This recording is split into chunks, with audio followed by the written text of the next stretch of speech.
Welcome to a table read that has gone where no table read has gone before. A table read that's out of this world.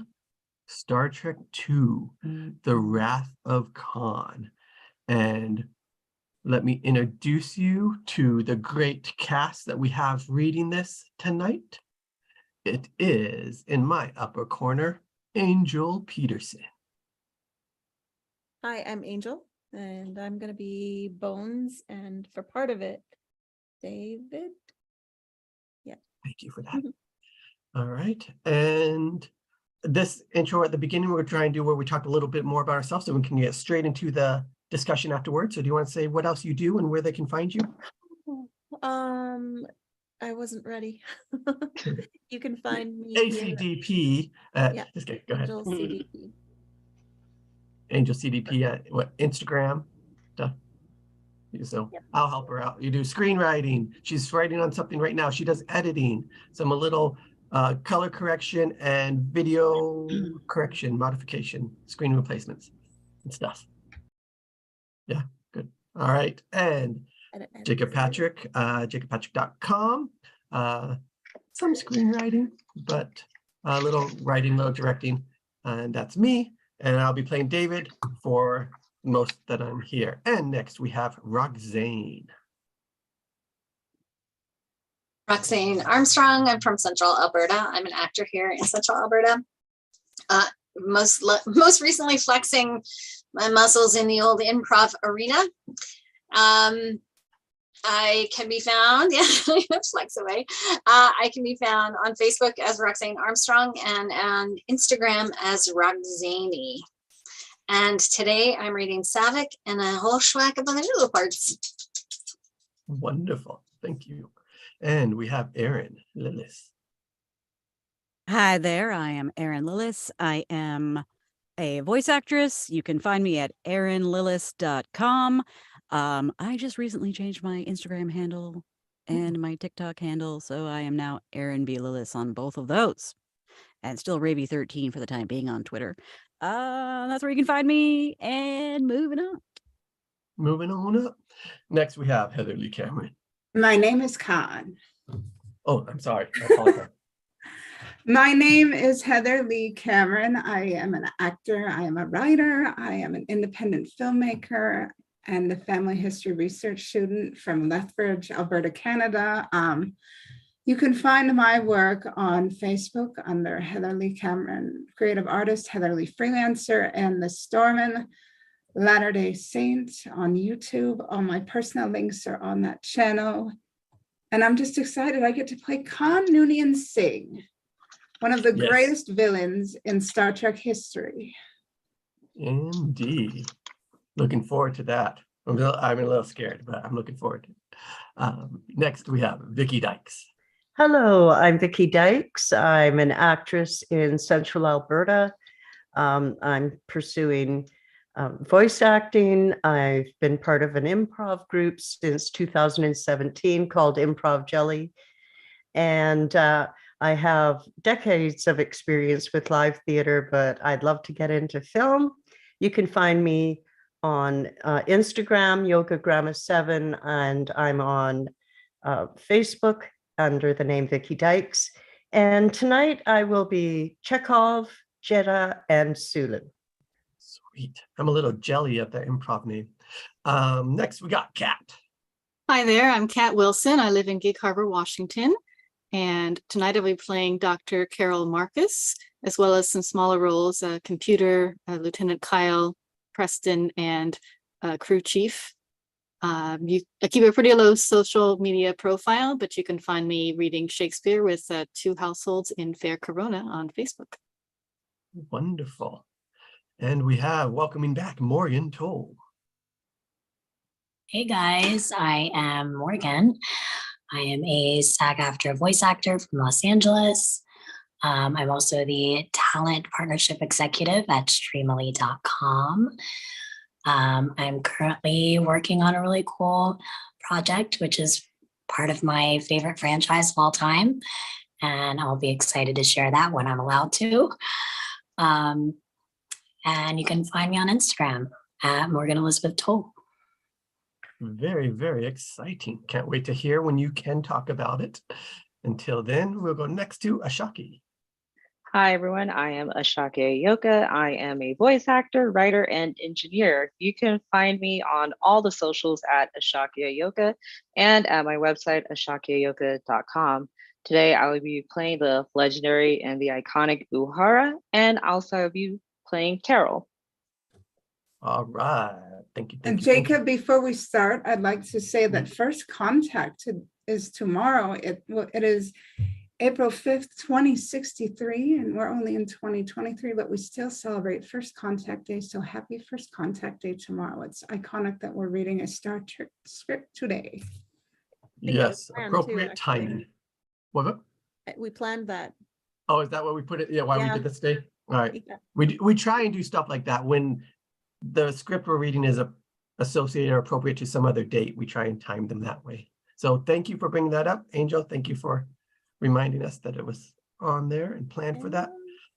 Petra. Yes, last but never least, Petra Stedman. Want to unmute myself, huh? Hi.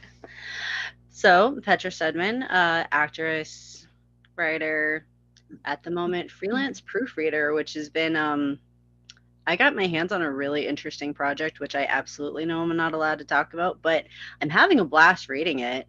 So I look forward to it going forth into the world, scrubbed of any faults, and just putting its best foot forward when I eventually get to release it out into the world, because I'm looking forward to this one going out. I think it's great. In the meantime, I'm here. You can find me here or on social media. Petra Stedman on Twitter at Petra Stedman.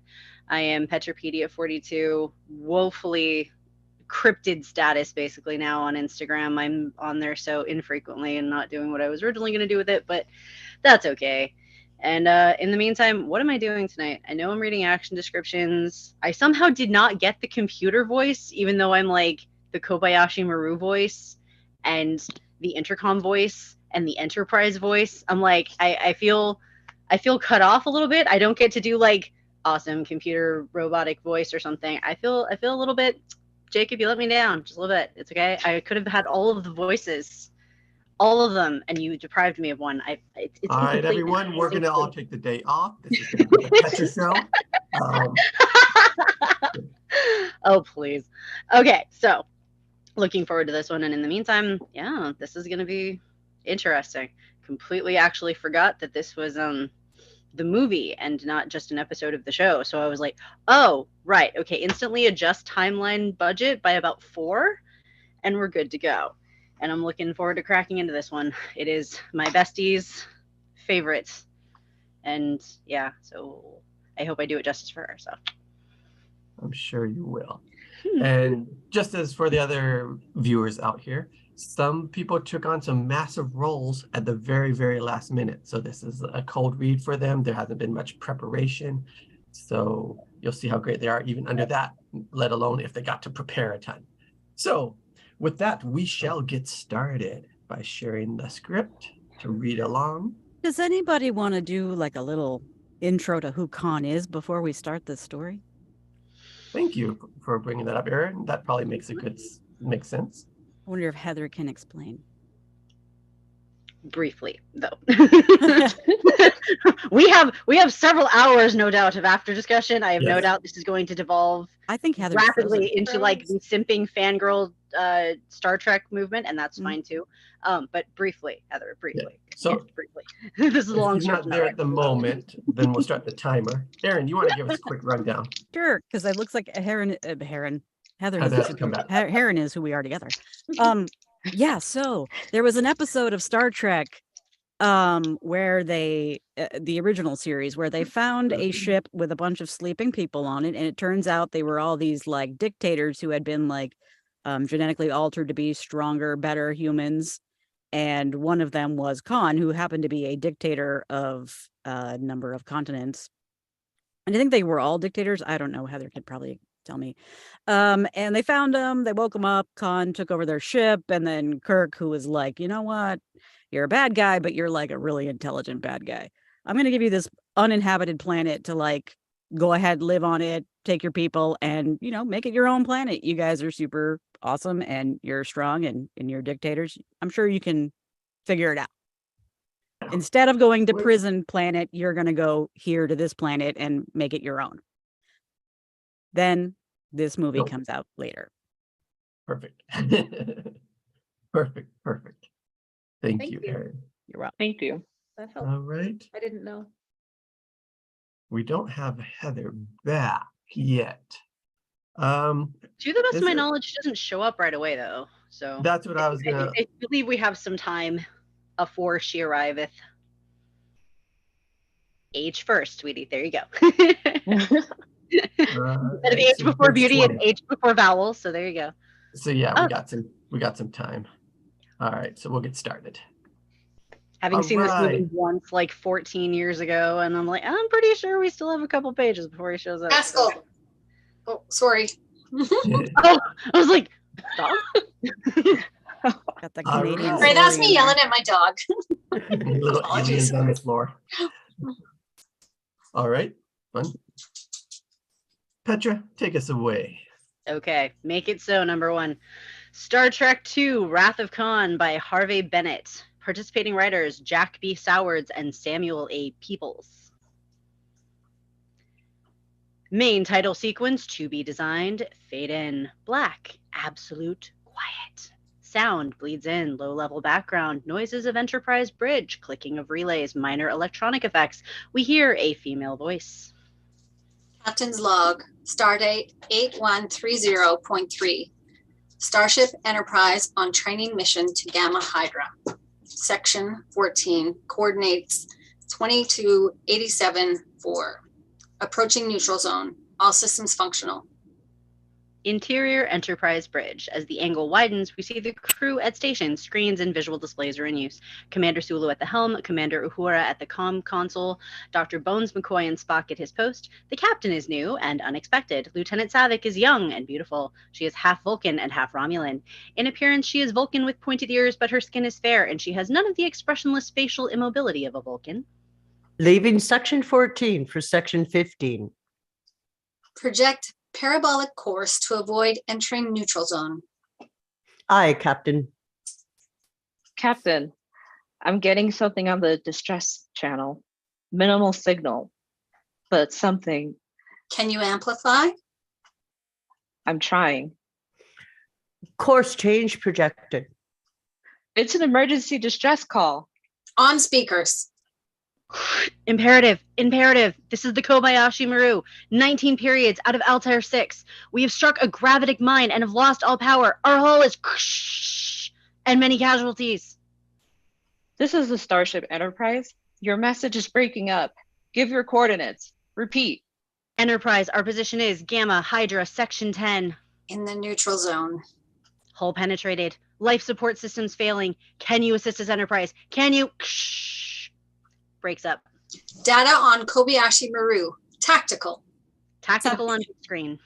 Subject vessel is third-class neutronic fuel carrier, crew of 81, 300 passengers. Damn. Mr. Sulu, plot an intercept course. May I remind you, Captain, that if a starship enters the zone, I'm then- aware of my responsibilities, mister. now entering the neutral zone. Warning, we have entered neutral zone. Warning. Estimating 2 minutes to intercept. On screen, Enterprise approaches the stricken vessel. Stand by to transporter room, ready to beam survivors aboard. Captain, I've lost their signal. Alert. Sensors indicate 3 Klingon cruisers bearing 316 Mark IV, closing fast. Visual. On screen, we see the approach of the Klingon vessels. They are dark and sinister. Battle stations. Activate shields. The alarm sounds. Shields activated. Inform the Klingons we are on a rescue mission. They're jamming all the frequencies, Captain. Klingons on attack course and closing. Screen verifies this. Savick makes an agonized choice. We're over our heads here, Mr. Sulu. Get us out of here. I'll try, Captain. Klingon cruisers approaching, bearing 090 Mark 20. Visual. The image flops. More Klingons approach. They fire photon torpedoes. Evasive action! Sulu does his best, but the Enterprise is hit. Sulu is hurled from his station, and Bones hurries to him. Engineering! Damage report!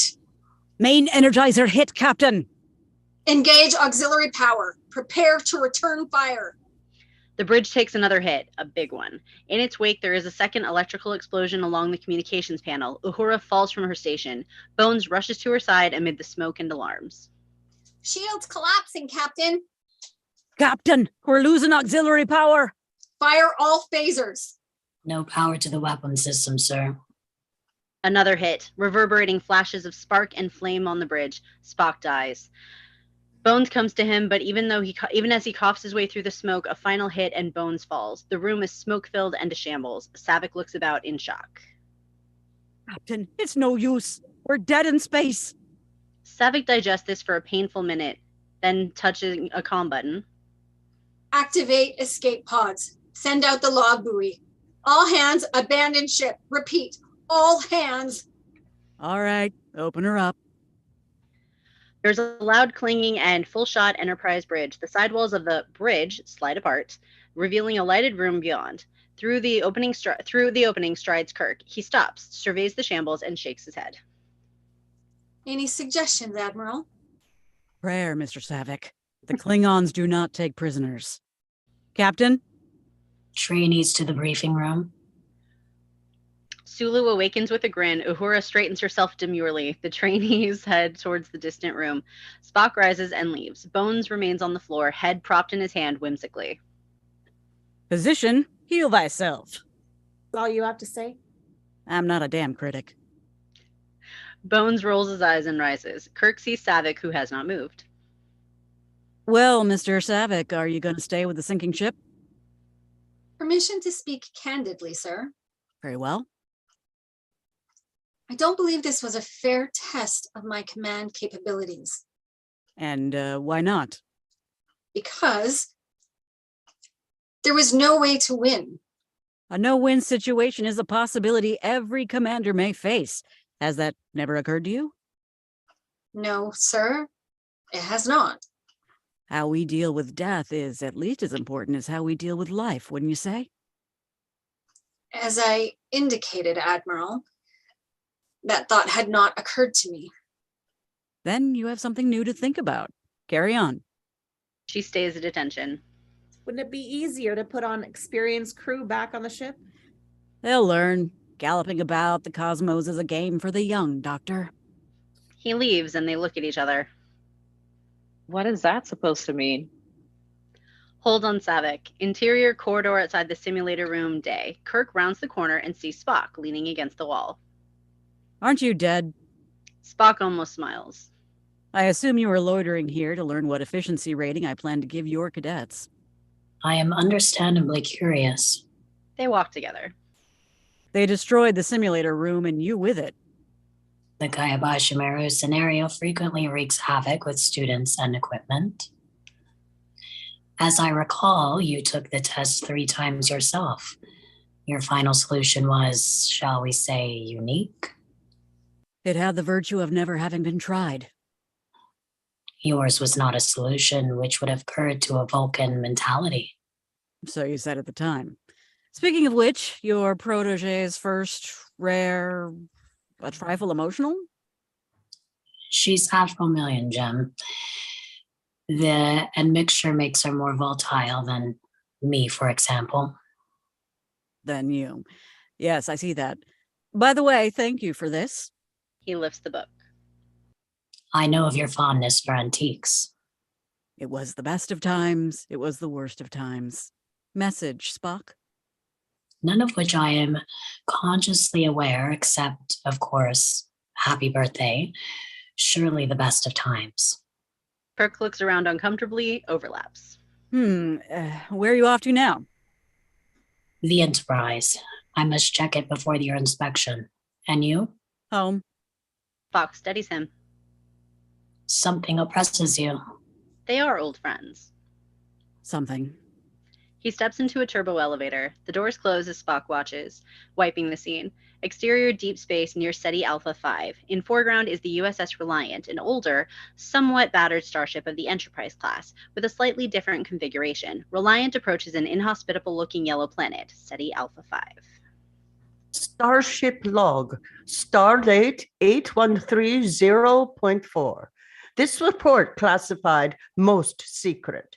Log entry by Commander Pavel Chekhov, duty officer. Starship USS Reliant, an orbital approach with SETI Alpha V1 in connection with project code name Genesis. We are continuing our search for a lifeless planet, which will serve as a suitable test site for the Genesis experiments. This is the 16th planet we have visited so far. No success. Interior bridge of Reliant, well-aged and distinctive, the usual complement of officers and crew. Captain Clark Terrell, about 45, soft-spoken and in good shape, but somewhat laconic. Behind Terrell, surveying the data screen, is Commander Chekhov, aged some, but still boyish. Standard orbit, Mr. Beach. Standard orbit, sir. Any change in surface scan? Negative. Limited atmosphere dominated by Kralon gas, sand, and high velocity winds. Incapable of supporting life forms. Forward screen, SETI Alpha. And does it have to be completely lifeless? Terrell rises and crosses to Chekhov. Don't tell me you've got something. We've picked up a minor energy flux reading on one dyno scanner. Harem, are you serious? Maybe the scanner's out of adjustment. I suppose it could be a particle of pre-animate matter caught in the matrix. All right, let's get on the compig to Dr. Marcus. Maybe it's something we can transplant. You know what she'll say. Exterior deep space, Regula 1 space station. A functional cluster of modules serve as a scientific complex, a futuristic white sands, orbiting a small barren planetoid in background, Regula. Something you can transplant? I don't know what. Interior space station, Carol's lab. Big but deserted except for Carol, in contact with Reliant, surrounded by equipment clearly meant for many workers. Carol Marcus is in her early 40s, attractive and intelligent. Static mars the transmissions. On the monitor, Terrell and Chekhov looking hopeful. It might only be a particle of preanimate matter. Then again, it might not. You boys have to be clear on this. There can't be so much as a microbe or the show's off. Why don't you have a look? If it is something that could be moved. You bet, Doctor. We're on our way. Carol sighs as the image fades, not happy. Interior corridor, space station Regula 1. Carol walks through the labyrinthian complex with David, her son, a bright young scientist of 20. He is good-looking and humorous. How can you let them pull that stuff on you? They're just lazy. And bored, I know, but maybe it is something that they can transplant. Come on, Mother. That's just the military mentality. Never put off tomorrow what you can put off today. If there's one atom of life. I know. Silence. Well, don't have kittens. Genesis is going to work. They'll remember you in a wreath of Newton, Einstein, Surak. Oh, thanks a lot. No respect for my offspring. Part of the course. You teaming up with me for bridge after dinner? Maybe. Every time we have dealings with Starfleet, I get nervous. We're dealing with something that could be converted into a dreadful weapon. Remember that overgrown Boy Scout you used to hang out with? That's exactly Listen, kiddo. Listen, Jim Kirk was many things, but he was never a Boy Scout. Hold on the empty corridor. Interior Kirk's apartment, Terra, night. Kirk reads the novel, trying to focus. His flat befits an admiral and a loner with few possessions, except a collection of antiques. We hear a soft bung. Startled, Kirk lowers the book and presses a button. Come. The door slides open and Bones enters. He carries 2 packages, one of them wrapped in brown paper. Bless me, Doctor, and what beams you into this neck of the woods? Beware Romulans bearing gifts. Happy birthday. With a flourish, he pulls out a bottle of blue liquid.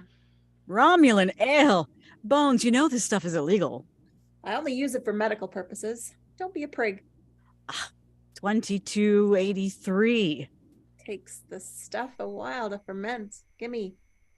He takes the bottle and pours, continues talking. Now open the other one. Kirk starts to obey. I'm almost afraid to. What did you bring me? Contraband Klingon? More antiques for your collection. Cheers. They drink. The package is opened. A pair of gold Ben Franklin half glasses. NB. Romulan ale is an instant drunk. Both men react. Cheers, Bones. These are charming. 400 years old. You don't find many with the lens still intact. What are they? For your eyes. For most patients of your age, I generally administer Retlax 5 to restore flexibility of the lens. But I'm allergic to Retlax. Exactly.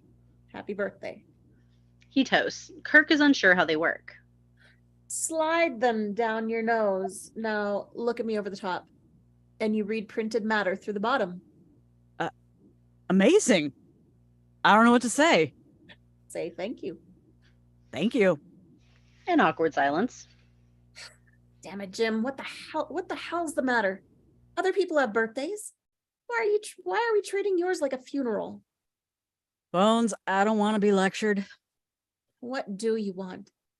Damn it, why isn't there a girl here? You know this has nothing to do with age. This is about you flying a goddamn computer console when you want to be out hopping galaxies. Spare me your notions of poetry, please. We all have our assigned duties and... Bull, you're hiding. Hiding behind the rules and regulations. And who am I hiding from? From yourself, Admiral. Pause. Kirk pours another drink. Don't mince words, Bones. Tell me what you really think. I'm your doctor, and I'm your friend, Jim. Get back your command. Get it back before you really do grow old, before you turn into part of this collection. They look at each other. Exterior reliant deep space orbiting SETI Alpha 5. Voices over indicate the transporter room is ready. Exterior surface, SETI Alpha 5, a yellow planet in constant swirling hurricane winds of sand. Tyrell and Chekhov materialize. Their voices, filtered, are hard to make out. With the tricorder to guide them, they set out. Are you sure these are the coordinates? Captain, this is the garden spot of SETI Alpha 6. I can hardly see. Several angles, the difficult search, the men leaning into the wind. Tyrell is ahead of Chekhov on a slight rise. There's nothing. Let's go. Angle, Tyrell waves him frantically forward. As Chekhov moves up, we rise with him to the top of the ridge and look down. Angle, their POV, a ruined series of man-made structures half buried in sand. They look at each other in consternation. Chekhov is worried. Something about all of this is very familiar. They descend towards the structures, now seen to be the wreckage of some sort of spacecraft. They pass, but do not notice the Federation logo half buried next to their feet.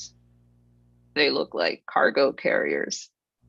As Chekhov looks at the porthole, a face suddenly looks back. It is the face of a child. The apparition scares the daylights out of Chekhov and us. He screams.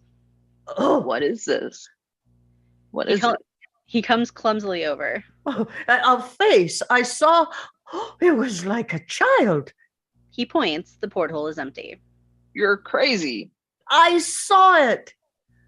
There's an airlock. He points and they go into the airlock. Interior cargo hold. Tyrell and Chekhov entered, dumbfounded. Their POV. Someone lives here. There are beds, food, all jury-rigged, but no people. Tyrell checks the monitor. There's breathable atmosphere in here. He takes off his helmet. Chekhov likewise. What the hell is this? Did they crash? Where's the rest of the ship? They wander as they talk, picking up objects that bespeak a fairly sophisticated ad hoc environment. A laboratory in one hold, a kitchen, a large sand tank filled with rather disgusting SETI eels. Abruptly, a sound. They start. A child's gurgle. Oh, I told you. I saw a... Shh, shh. They start looking. They enter a new chamber, Kahn's quarters. On its side in the sand, the walls are now the floor, etc. All in crookedness like its owner. On the floor, smiling at them, i.e. the wall, is a baby. Tentatively, they come over to it, looking around. Angle, Chekhov's POV.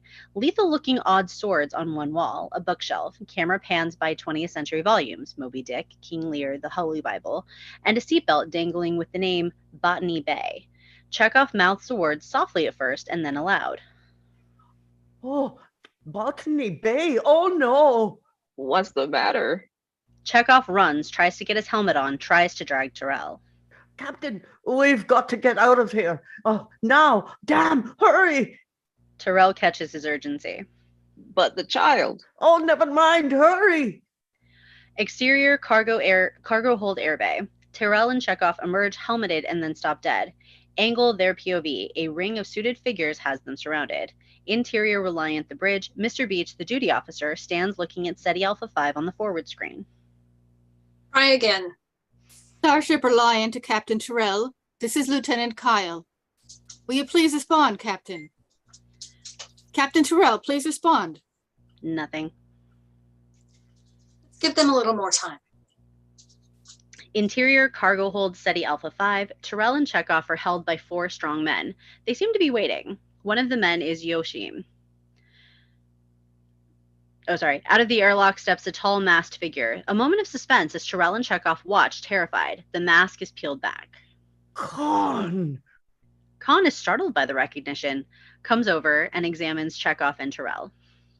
I don't know you, but you, I never forget a face. Mr. Chekhov, isn't it? I never thought to see your face again. Chekhov. Who is this man? A criminal, Captain, a product of the late 20th century genetic engineering. What do you want with us? I demand. You are in a position to demand nothing, sir. I, on the other hand, am in a position to grant nothing. What you see is all that remains of the ship's company and the crew of the Botany Bay, marooned here 15 years ago by Captain James T. Kirk. Listen to me. You men and women. Save your strength, Captain. These people have sworn to live and die at my command 200 years before you were born.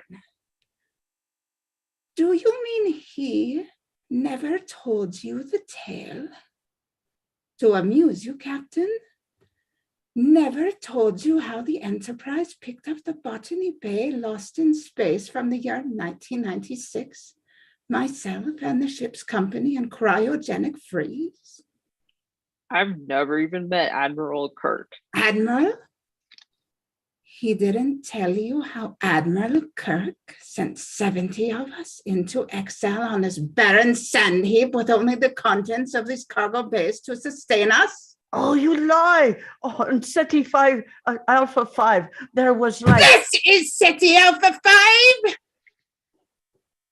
SETI Alpha 6 exploded 6 months after we were left here. The shock shifted the orbit of this planet and everything was laid waste. Admiral Kirk never bothered to check on our progress. It was only the fact of my genetically engineered intellect that enabled us to survive. On Earth, 200 years ago, I was a prince with power over millions. Now, like Prometheus, I have been left by Admiral Kirk to digest my own entrails. Captain Kirk was your host. You repaid his hospitality by trying to steal his ship and murder him. And I'll wager he never told you about his shipmate, the beautiful and courageous Lieutenant MacGyvers, who gave up everything to join me in exile out of love. And see how Admiral Kirk requited her devotion. She's dead as earth. The wind howls in the silence. When Kahn turns, his eyes are filled with tears. A plague upon you all. He recovers his poise and returns to them. You didn't expect to find me. You thought this was SETI Alpha 6. Why are you here? They don't answer. Kahn goes over to Terrell and with one hand lifts him into the air. Why? Terrell gasps, stay silent. No matter. He lets go. Terrell falls with a thud. You will soon tell me willingly enough. He goes over to the tank and dips a kind of strainer in, pulling out 2 SETI eels, wriggling items. Let me introduce you to SETI Alpha 5's only remaining indigenous life form. What do you think? They've killed 20 of my people, including my beloved wife. Oh, not all at once and not instantly, to be sure. Their young enter through the ears and wrap themselves around the cerebral cortex. This has the effect of rendering the victim extremely susceptible to suggestion. Later, as they grow, follows madness, paralysis, and death. These are pets, of course, not quite domesticated. As he speaks, Kahn dumps an eel in each of their helmets. He swirls the helmets as though he were mixing martinis. Listen to me. Captain Kirk was only doing his duty. There is some pain at first, I am told, and the effects are quite benign until the end. That was what I learned from watching my wife. At a sign, the helmets are slammed down. As the muffled shrieks are heard from within, the eels crawl across the faces of Terrell and Chekhov. With unerring instincts, they head for the ears of the 2 hapless men. There is some atrocious pain as they enter, then dazed calm. That's better. Now, tell me why you are here, and tell me where I may find James Kirk. Interior Reliant Bridge. Captain Terrell, this is Reliant. Please respond. No answer. Beach makes up his mind.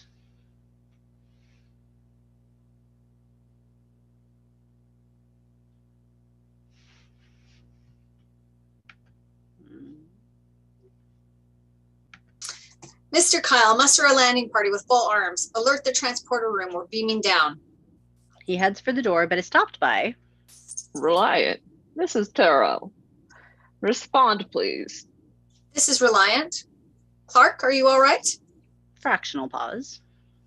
Everything's fine, Commander. I'll explain when I see you.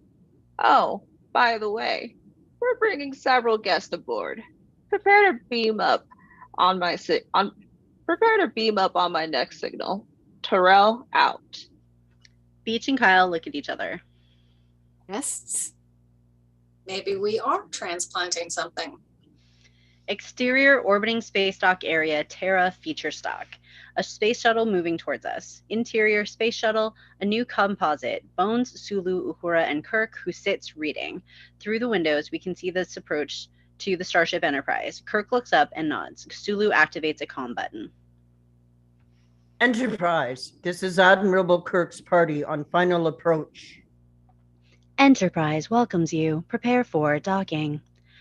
Kirk looks up from his book as Sulu sits next to him. I really must thank you.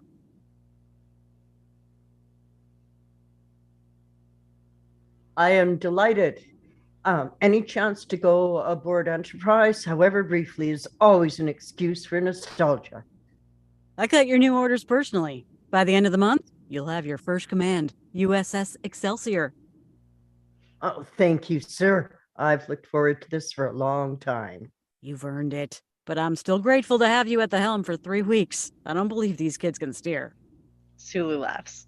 Exterior space dock Terra, feature stock. The shuttle approaches the mammoth airstrip. As we near the ship, a few work crews in space flit about her hull working.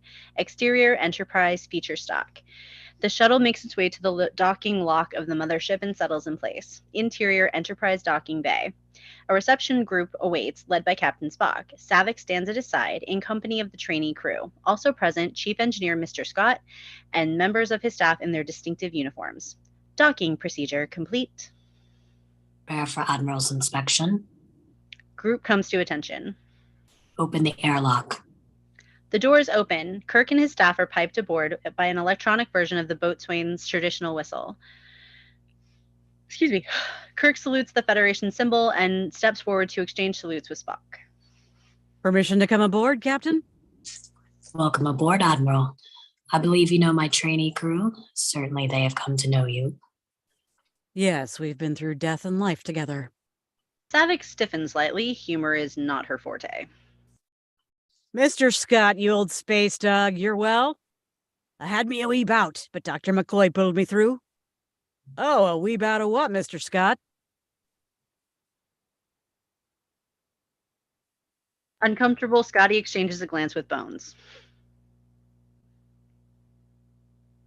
Shore leave, Admiral.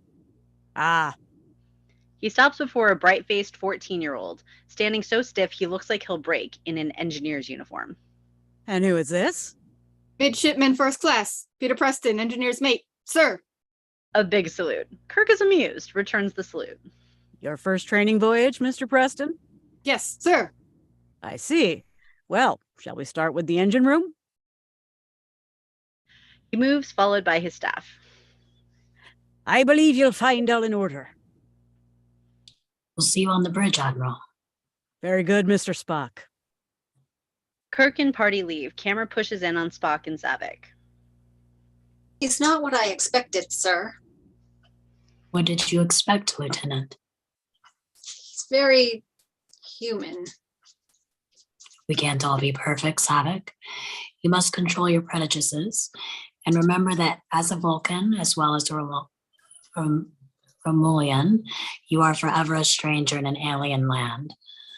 Around you are humans, and as a member of your Starfleet, you are unlikely ever to escape their presence or their influence.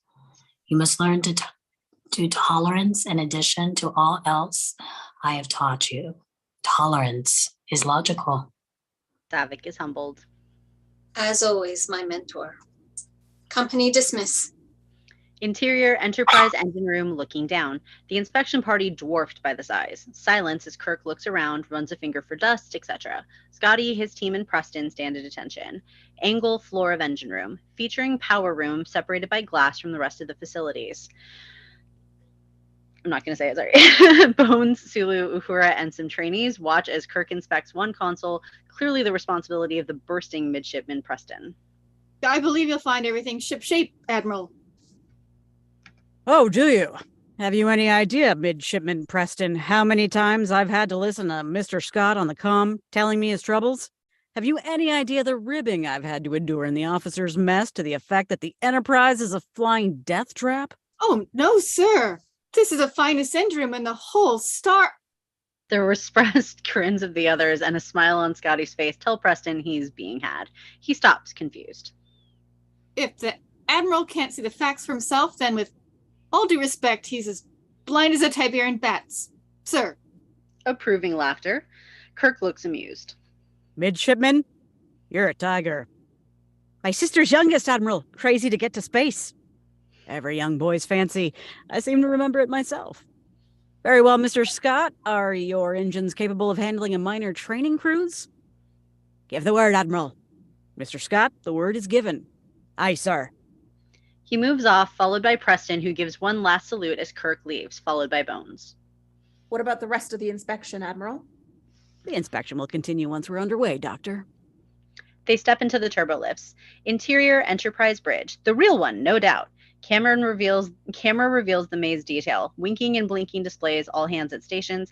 A hum of activity. Uhura and Sulu in their familiar chairs. Spock is in the captain's chair. Saavik in the first officer's position. Kirk and Bones stand towards the rear. This is Starfleet Operations. Enterprise is cleared for departure. Admiral on the bridge. Very well, Mr. Saad. Clear all moorings. Aye, sir. Saavik punches data into her console. Exterior space dock and Enterprise, feature stock. The dock slowly folds away from the ship. Interior bridge Enterprise. Saavik watches instruments, punches data in response. All moorings are clear, Captain. Thank you, Mr. Saavik. Spock casts a glance at Kirk, then to Saavik. Lieutenant, how many times have you piloted a starship out of a space dock? Never, sir. Kirk tries to conceal his reaction. Spock enjoys it. Take her out, Mr. Savick. Aye, sir. Savick settles herself in the chair, looks again at the console. Spock looks at Kirk. There's a first time for everything, Admiral. Be sure, Captain. They all stifle their responses. Kirk is like a father watching a kid drive the family car for the first time. Aft thrusters, Mr. Sulu. Aft thrusters, sir. Exterior Enterprise feature stock as the ship slowly and majestically leaves the dock. Interior Enterprise bridge activity hums. Ahead 1/4 impulse power. Kirk starts to say something but doesn't. Bones looks at him. Would you like a tranquilizer? Kirk shakes his head, takes a breath. Ahead 1/4 impulse power. Exterior Space Dock Enterprise feature stock. The ship clears the dock and begins heading into space. Interior Enterprise bridge. Kirk quietly lets his breath out. We are clear and free to navigate. Course heading, Captain? Spock turns inquiringly to Kirk. Captain's discretion. Spock digests this with a slight smile. Mr. Sulu, you may follow your nose. Exterior the Enterprise, stock from feature. So different from feature stock, by the way. She gathers speed into the vastness of space. Exterior space featuring the Reliant moving towards us in opposition to the previous shot, close enough for us to read her markings. Interior Reliant bridge. Kahn occupies the captain's chair. We pull back. The crew of the Reliant has been replaced by Kahn's followers in their odd-looking clothes. At the helm is Yoashim, Kahn's lieutenant. He is in the largest and brightest of Kahn's group. Terrell sits in the first officer's chair, Chekhov at the comm console. Their behavior is normal, save for subtle hesitation, symptoms of their mind-controlled state. Steady on course. All symptoms normal. All systems normal. It's not much different from Enterprise. When I was a guest aboard her some years ago, Captain Kirk kindly allowed me to memorize her technical manuals. And now, Mr. Chekhov, let us review.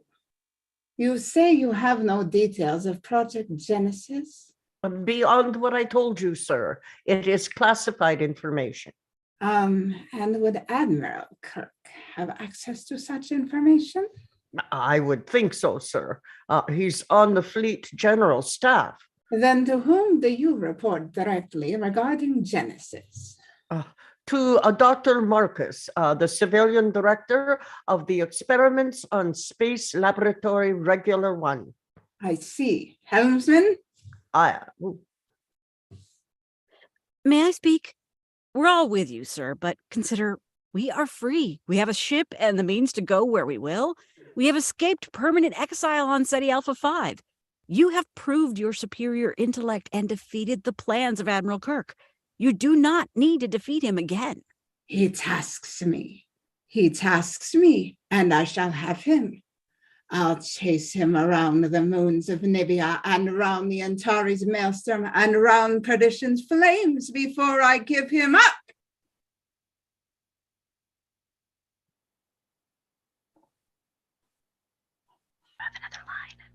As no one speaks.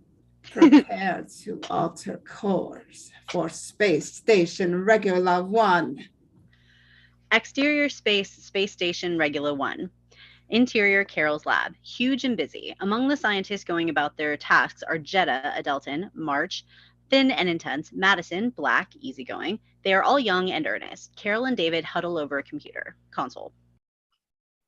Does that about do it? I don't think there's another piece of information we could squeeze into the memory banks. Next time we'll design a bigger one. Who? Jeddah at the comm console overlaps. A comm pick coming in on hyperchannel. It's Reliant. Carol moves forward as the others close in. On the screen, please, Jeddah. Buttons punched, the screen ebbs, flows, and crackles. On the screen is Chekhov. Oh, come in, please. This is Reliant calling a Regular 1. Repeat. This is USS Reliant. Commander, we are receiving. This is Regular 1. Go ahead. Dr. Marcus. Good. We're en route to you and should be there in 3 days. En route? Why? We weren't expecting you for another 3 months. Has something happened? Has something happened? Do you read us? Ah, all went well. Nothing has happened. Ceti Alpha 6 has checked out. Pleased reaction from the scientists. I still don't understand why. We have received new orders. Upon our arrival at Regula 1, all materials of Project Genesis will be transferred to this ship for immediate treating at Ceti Alpha 6. Consternation in the lab. David is livid. The words bullshit are overlapped by his mother. Will you please be quiet? Commander Chekhov, this is completely irregular. Who gave you the order you are quoting? Who gave the order? The order comes from Starfleet Command, Dr. Marcus, direct from the General Staff. But Genesis is a civilian project under my control. I have my orders. Pin him down, Mother. Who gave the orders? Chekhov hesitates, seems to be listening to someone off the monitor. The orders come from Admiral James P. Kirk. Sensation in the lab. I knew it. I knew it. All along, the military has wanted to get their hands on this. He starts to press a button. Carol pushes his hand away and communicates herself. This is completely improper, Commander Chekhov. I have no intention of allowing Reliant or any other unauthorized personnel access to our worker materials. I'm sorry you feel that way, Dr. Admiral Clerk's orders are confirmed. Please prepare to deliver Genesis to us upon our arrival. Reliant out. Commander Chekhov. Interior bridge of Reliant. Chekhov, in a matched cut, turns away as camera widens to reveal Kahn by his side. He is charming. Well done, Commander. You realize, sir, that they will attempt to contact Admiral Clerk and confirm the order. Kahn smiles, more charming than ever as we move in. Interior, Regula 1 lab. Everyone is talking at once. Will you please be quiet? We must have order here. Oh, this has got to be some sort of mistake. Mistake? We're all alone here. They waited until everyone was on shift leave to do this. Reliant is supposed to be at our disposal, not vice versa. It seems clear that Starfleet never intended that. I know, but... I've tried to warn you. Scientists are always the pawns of the military. No, Starfleet has kept the peace for 100 years. I cannot, and I will not subscribe to your interpretation of this event. You may be right, Doctor, but what about Reliant? She's on her way. Carol reacts. This is certainly true. Get your gear together, where it's handy. Where are we going? That's for us to know and Reliant to find out. We have only 3 days. Let's not waste time. They split off in different directions as ordered. Exterior, Space Enterprise, in no particular hurry. Interior, Enterprise Corridor. Kirk. Sorry, there's a note in my way. Oh, you want to? Exactly. We're Stop here? taking a moment to switch script sharers. Okay. So 1 second. Page 41. If you guys gotta go grab a drink real quick while we do this. All right. 42. All right. Whereabouts are we? 52. There we go. Okay.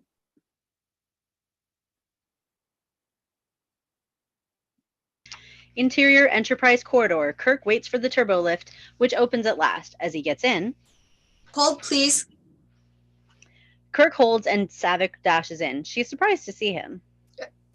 Thank you, sir. Kirk nods. The doors close. There's an uneasy, forced intimacy between them.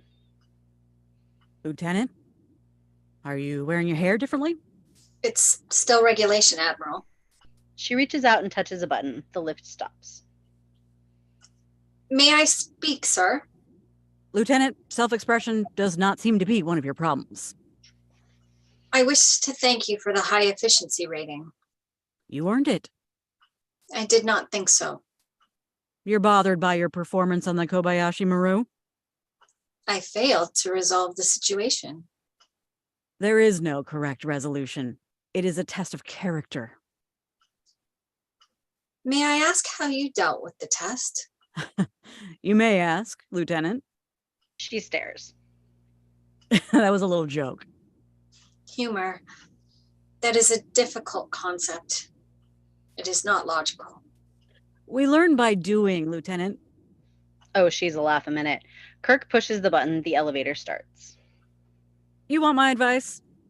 She studies him, considering, no doubt about it, the attraction is mutual and she has no idea how to handle it. Yes. Take the test again. The lift stops and doors open. Who's been holding up the damn elevator? He reacts to them. Savick exits demurely. Thank you, sir. Bones enters and the doors close. Kirk studies the ceiling. Has she changed her hairstyle? Kirk says nothing. Wonderful stuff, that Romulan ale. Admiral Kirk, Kirk here.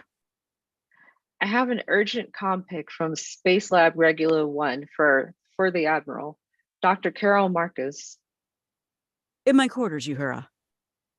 Yes, sir. Awkward silence. Never rains, but when it pours. As a physician, you of all people should appreciate the danger of reopening old wounds. The elevator stops. Kirk leaves. The doors close. Sorry. Interior Kirk's quarters featuring view screen, a scramble of interference and noise. A piece of Carol's voice breaks through now and again as we pull back, revealing a frustrated Kirk. Uhura, can't you augment? I'm trying, sir. Stand by. Carol's face appears. The image will never be stable for long. Sometimes the sound will be covered. Jim, can you read me? Can you read me? Message breaking up, Carol. What's wrong? Can't What's wrong? read you. Repeat. Repeat. What's wrong? What's wrong? Taking Genesis away from us. Taking Genesis? Who? Who is Genesis? See Who's you, taking but her? I can't hear. Did you order? What order? Who's taking Genesis? Please help us, Jim. Won't let them have without proper repeat on whose authority. Carol. Jim, please. But the picture is irrevocably scrambled now. Kirk pounds the comm in frustration. Uhura, what's happening? Damn it! Transmission jammed at the source, sir. Damn. Alert Starfleet headquarters. I want to talk with Starfleet Command. Exterior Enterprise cruising. Interior Enterprise bridge. The activity is normal. The turbo lift opens and Kirk strides in. Bones and Savick react to the following. Stop engines.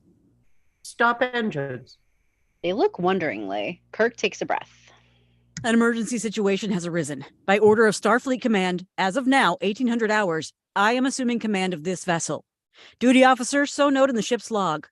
Plot a new course for Space Laboratory Regula 1. Mr. Scott. Aye, sir. We'll be going to warp speed. Aye, sir.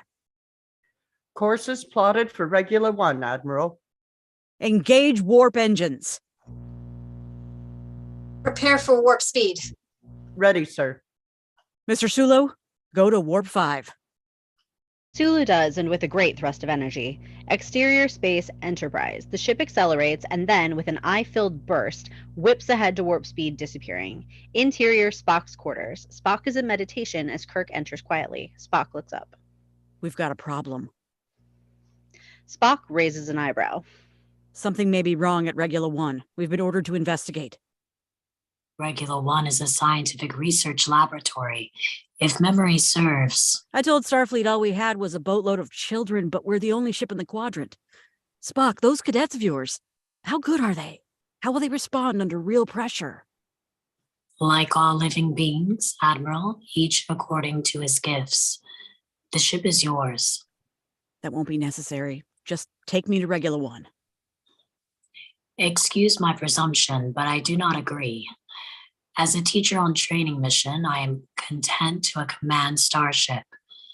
If we are able to go on an actual duty, it is clear that the senior officer aboard must assume command.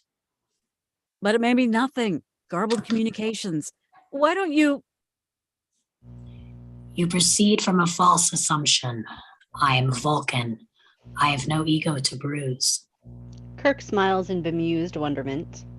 You are going to remind me that logic alone dictates your actions. I was going to remind you of nothing, least of all that which you will know well. Your mistake, if I may be so bold, was promotion. Commanding a starship is your first best destiny. Anything else is a waste of material. I would not presume to debate you. That is wise.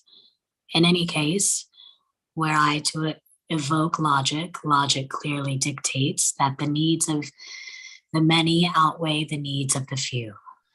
Or the one. Kirk inclines his head. You are my superior officer. You are also my friend. I have been and always shall be yours. Kirk is moved. He starts to speak. Can't. Finally. Will you accompany me to the bridge? I'd best talk with Mr. Scott first so that he may, in his own words, explain the situation to his cadets. Kirk's face tells us the wisdom of Spock's choice. Exterior Space Station Regula 1, floating quietly around the planet below, tranquil as we push slowly in. Over we can hear filtered Uhura's voice.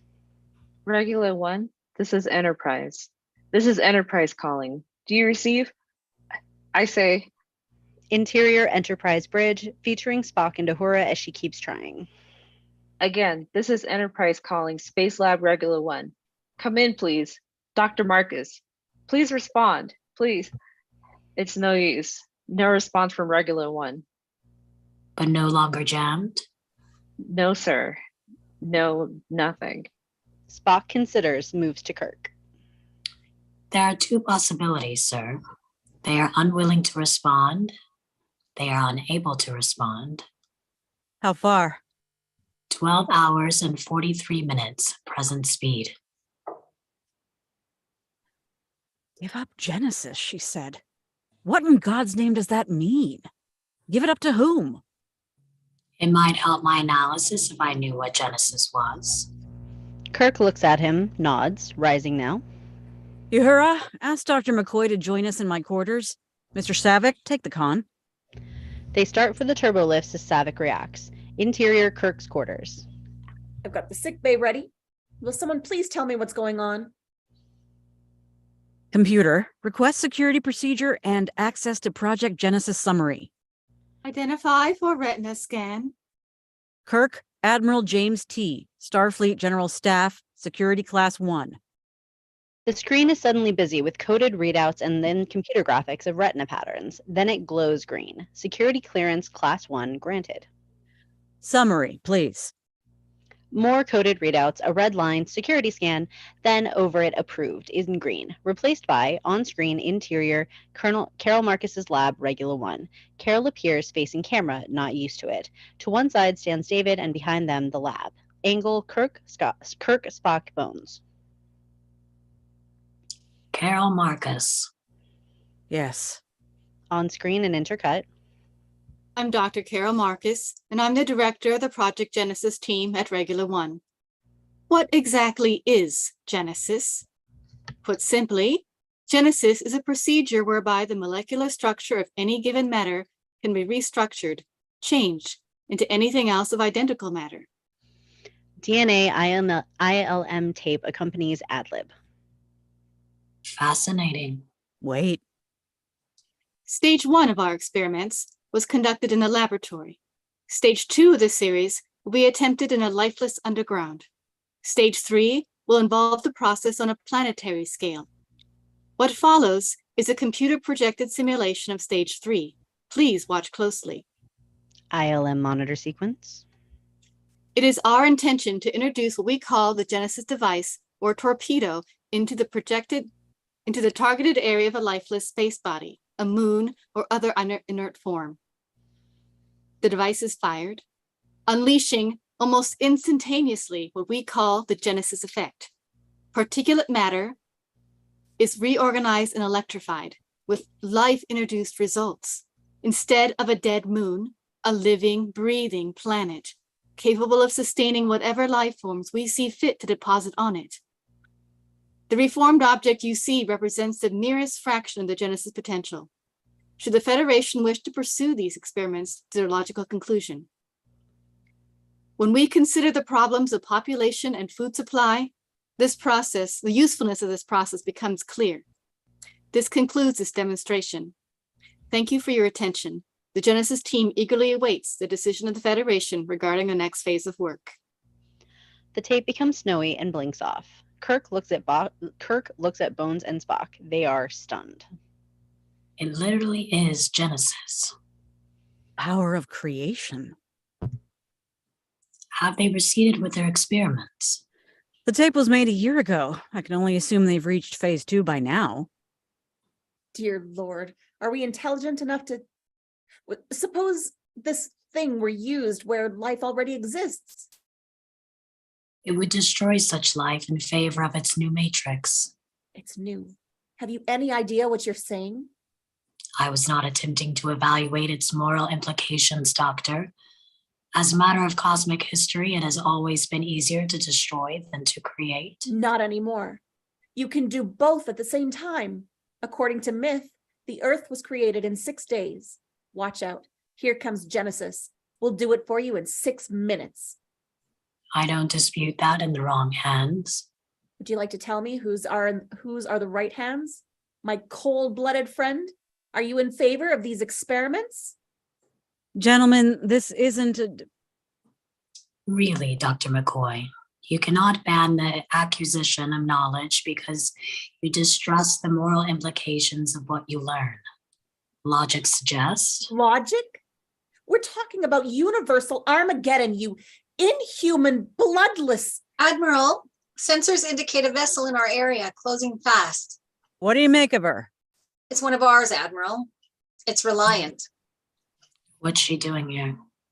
Chekhov's on Reliant, isn't he? Interior Enterprise bridge, the whoosh of the turbo doors, and Kirk, Bones, and Spock assume their posts. Saavik stands next to Kirk's chair. She's not responding. Try the emergency channels. Enterprise to Reliant. Come in. Reliant? Picture, Mr. Saavik? Angle including the forward screen, space, a tiny dot in the distance, growing larger. Attempt visual communication. Yes, sir. Is it possible their comm system has failed? It would explain a great many things. Exterior space, the Reliant, boring forward ominously. Interior bridge, the Reliant, Kahn and his crew. No sign of Chekhov and Terrell.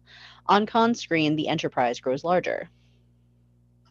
Go to 1/2 impulse power. Let's be friends.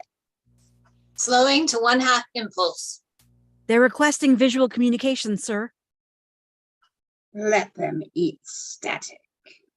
They're still running with shields down. Of course. We are one big happy fleet. Ah, Kirk, my old friend. Do you know the Klingon proverb that tells us revenge is a dish that is best served cold? It is very cold in space.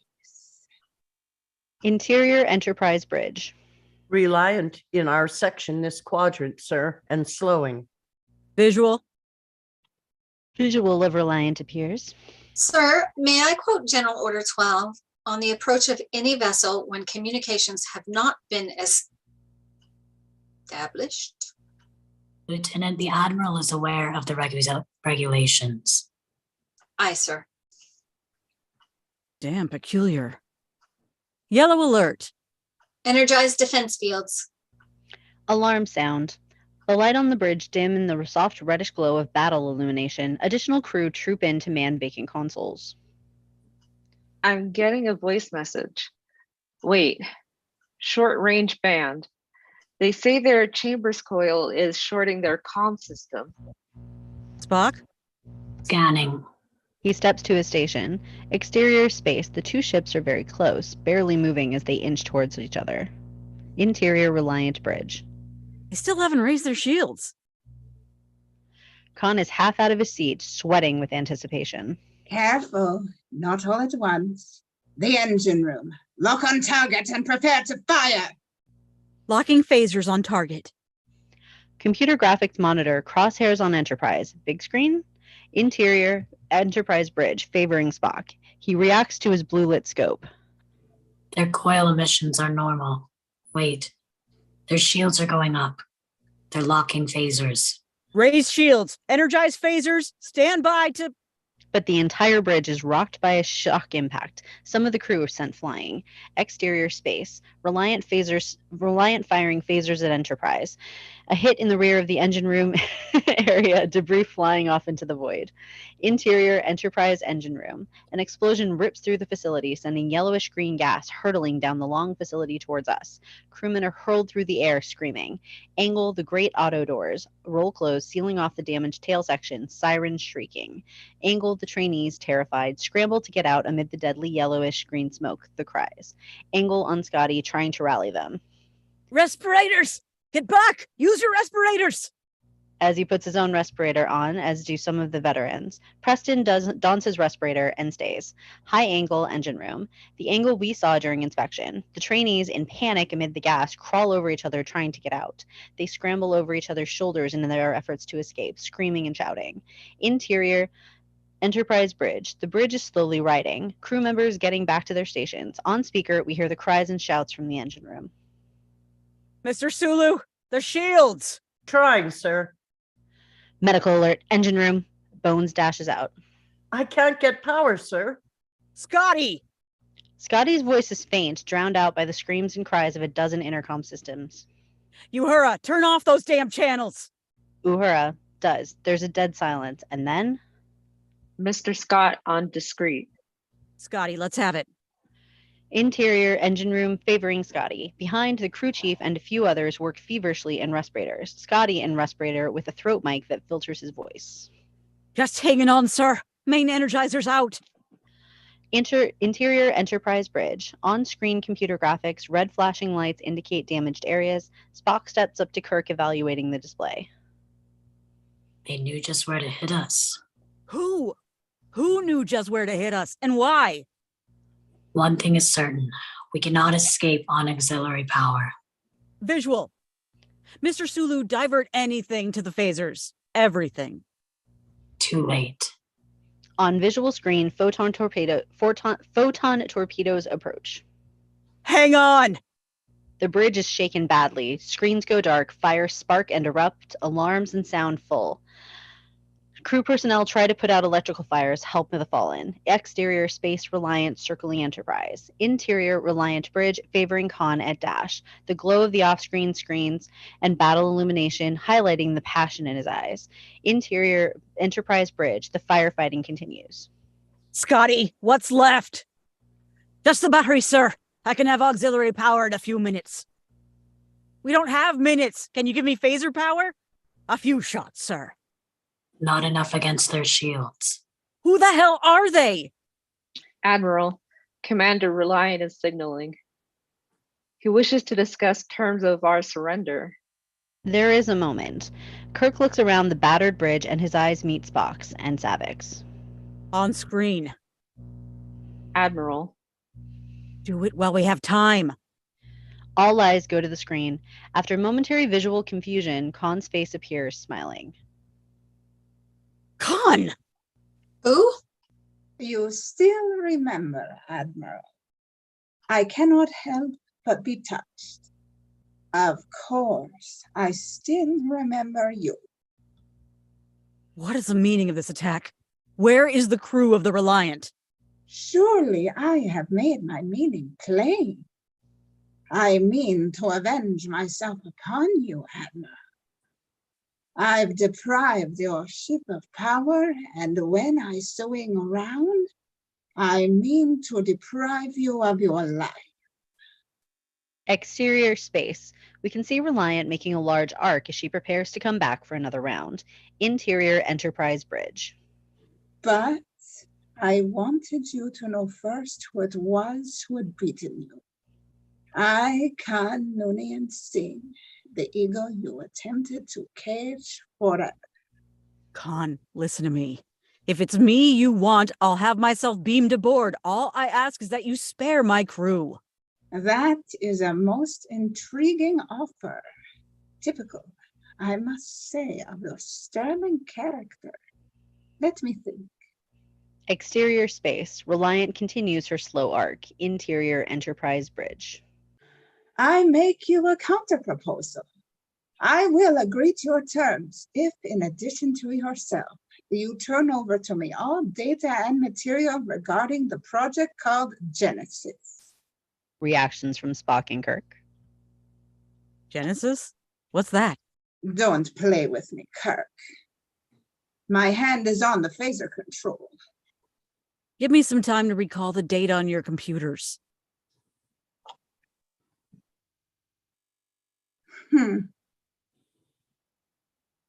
I give you 60 seconds, Admiral. Kirk turns from the screen. Admiral, you can't give him Genesis. At least we know he hasn't got it. Just keep nodding as though I'm giving orders. Saavik, punch up the data charts of Reliance Command Console. Hurry. Reliance Command. Hurry! The prefix code. That's all we've got. On screen. We're finding it. Please, please, you've got to give us time. The bridge is smashed. Computer's inoperative. Time is a luxury you do not have, Admiral. 45 seconds. Exterior space. Reliant. Her arc completed is coming back. Interior Enterprise Bridge. I don't understand. Kirk puts on his spectacles. You've got to learn why things work on a starship. It's coming through now, Kahn. The prefix code is 16309. From each starship bridge are relayed electronically. Each ship has its own prefix combination code. 30 seconds. To prevent an enemy from doing just what we're attempting, using our console to tap in a message in order to lower Reliant's damn shields. Let's hope he hasn't changed the combination. He's quite intelligent. Wait for my signal, Spock. Too soon and he'll have time to figure it out and raise them again. Spock nods. Kirk turns to the screen. Kahn, how do I know you'll keep your word? I've given you no word to keep, Admiral. In my judgment, you simply have no alternative. I take your point. Stand by to receive our transmission. He turns from the screen again softly. Mr. Sulu, lock phasers on target and await my command. Phasers locked. They're all sweating. Time's up, Admiral. Here it comes. Now, Spock! Close-up Spock's hands punching in the prefix code, followed by other signals. Interior Reliant Bridge. Sir, our shields are dropping. Raise them! Joachim punches frantically. They won't! Where's the override? All monitors are haywire now that Enterprise is tapped in. They search wildly for the right switch, but Interior Enterprise Bridge. Close-up Kirk. Fire! Close-up Sulu's hands punching. Exterior space. Enterprise fires at Reliant, inflicting heavy damage. Interior Reliant Bridge. A shambles. Debris flying. Kahn knocked to the deck. He struggles to his feet through wiring. At them! At them! At them!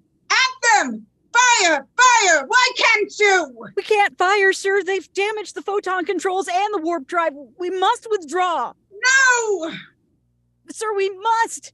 We must repair the damage. Enterprise will wait. She's not going anywhere. Kahn calms as the other holds him. He breathes deeper. Exterior space. Reliant turns away. Enterprise Bridge. They watch on screen as the Reliant hauls off. Sir, you did it. I did nothing except get caught with my britches down. I must be senile. Mr. Saavik, you just keep right on quoting regulations. Meantime, let's find out what the hell is going on and see how bad we've been. The turbo doors whoosh open as Kirk reaches them. Scotty stands there, tears streaming down his face. He holds the body of Midshipman Preston. Both of them are covered in blood. He sways into Kirk's arms as the others rush forward. Exterior space. The Enterprise motionless, scars of battle showing. Interior engine room. The crew, wearing respirators amid the motionless ball of gas, work frantically at a dozen jobs, trying to put things aright, splicing wires, etc. Some trainees who panicked are back. Feature the crew chief making a final adjustment. Hit your blowers. A turbo whines and a great wind of suction pulls the gas towards appropriate vents. The crew chief watches, then yanks off his respirator, wiping his brow. Interior sickbay. Many casualties in evidence. Kirk enters and leads camera through them. He has a word or two for men he doesn't know by name. Kirk leads us to the operating theater where Bones works over Preston. Scotty stands by, lips trembling. Preston opens his eyes, sees Scotty and Kirk. Is the word given? The word is given. Warp speed. He dies. Pause. Scotty looks around across the body at Kirk. Why? He wants to kill me for passing sentence on him 14 years ago, and he doesn't care who stands between him and his vengeance. Scotty, I'm sorry. He stayed at his post when the trainees ran. He stayed. If he hadn't, we'd be space by now. Admiral, this is Spock. Kirk hits a wall intercom. Yes, Spock. Engine room reports auxiliary power restored. We can proceed at impulse power. Best speed to regular 1. Kirk out. Scotty, I've got to ask. Any chance of getting the mains back on the line? I didn't think so, sir, but you'll have my best. With an effort, he gets to his feet. Thanks. I know you tried, Doctor. Squeezing his shoulder and limps off, we now hear the sounds of impulse power taking effect. Are you all right? Bones shrugs unhappily, looking at Preston. Just lose patience sometimes. Damn. I'm still in the dark. How did he know about Genesis? At the moment, that question takes a backseat to preventing him from laying his hands on it. You said it.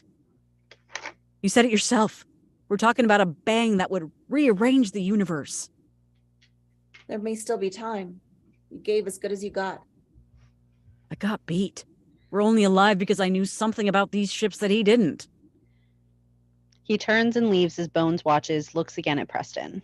So, and now we're at intermission because we've gone about 10 pages beyond. Okay. So. Back in By 5? the way, I'm sorry, I literally, Angelina, by the way, I'm sorry I randomly dropped off, but I guess the internet's going funky today because Shaw and Roger is merged, and I guess there's complications with that. So. Oh, you're coming back at a good time. No, you're not missing anything. No, I literally jumped on my phone and just Oh, didn't fight the computer anymore because, yeah. Good job. So hopefully No, you're not missing a second of this if you can help it. Well, I have the script up on my computer and I'm just not going to risk it with the internet. I'm not going to risk it on the big thing anymore. So makes sense. Yeah. See you in a bit. See you at whatever 30 you're at.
I'm here. I'm just chilling. So.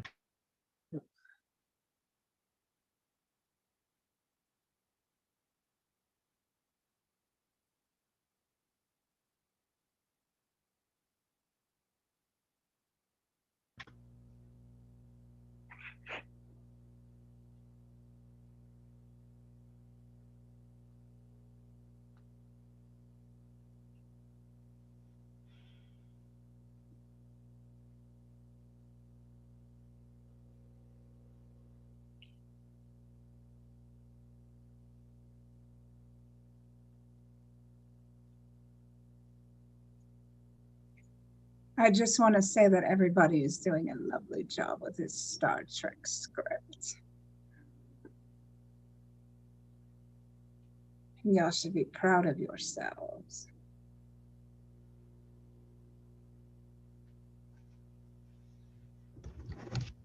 And if we're not, she's going to assimilate us until we think as highly of ourselves as she does. Wrong era. Wrong era. The Borg don't come till later, Petra. But thank You still got the reference, though, and that's what matters. Oh, are you kidding? Jerry Ryan has liked a crap ton of my tweets on Twitter.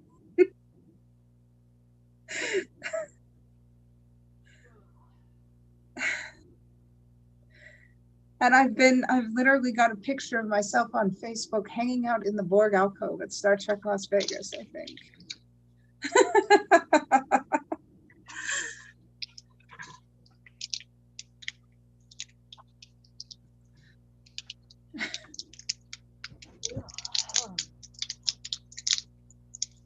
Oh.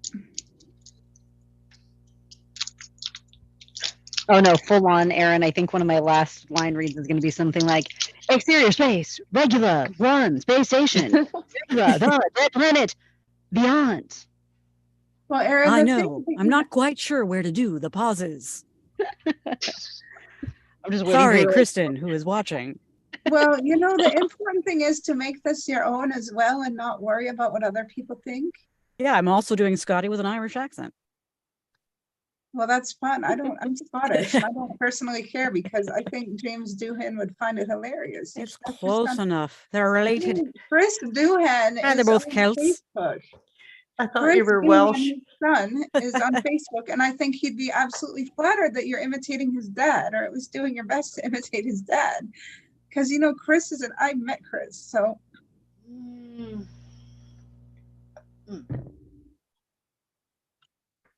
We all back? Yeah. Okay. Oh, Kat's not back. No? Okay. I'm back. Sorry, my video's just off. Your Hooters is. My video is just off. Sorry. I'm here. I thought you were saying something about Hooters. And I'm Nope. like, what about Hooters? We don't have that here. Well, the unfortunate coloration between, like, there's no delineation between your face, your neck, and your shirt. So I'm having like I can't tell if it's intentional. Maybe it's like a throwback to Ricardo Montalban's fantastic That's right. plastic chest, but I don't know. I told her to draw Sharpie abs on. They'd be a little out of sight. The impressive pectorals are a little bit more on display at the moment. What, me? Yes, you. you, sweetheart. Well, you know, I was You blessed. look slightly nude under the cardi, okay? Well, I was I believe blessed it was with a chest. intentional. I'm not going to apologize for that. I didn't say to You apologize have to for it. I'm apologize. just commenting. I keep having to remind myself you're actually I got wearing a those from shirt. Granny. You can say you're I welcome got those instead. from my granny. So Getting there you back go. to the script. But thank you for noticing my impressive chest. I'm flattered.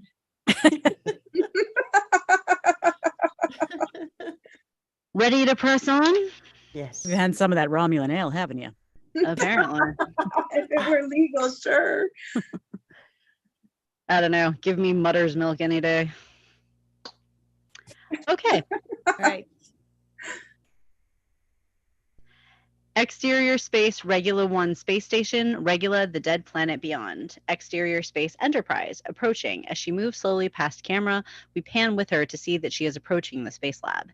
Interior bridge, Enterprise. Battle damage, some repaired, some not. The bridge is filled with tension, all hands at stations. Approaching Regula and Space Lab Regula 1. Try again. Space Station Regular 1, this is Starship Enterprise. Come in, please. Interior Space Station Regula 1, Carol's lab on screen. As before, Uhura's image imploring a response.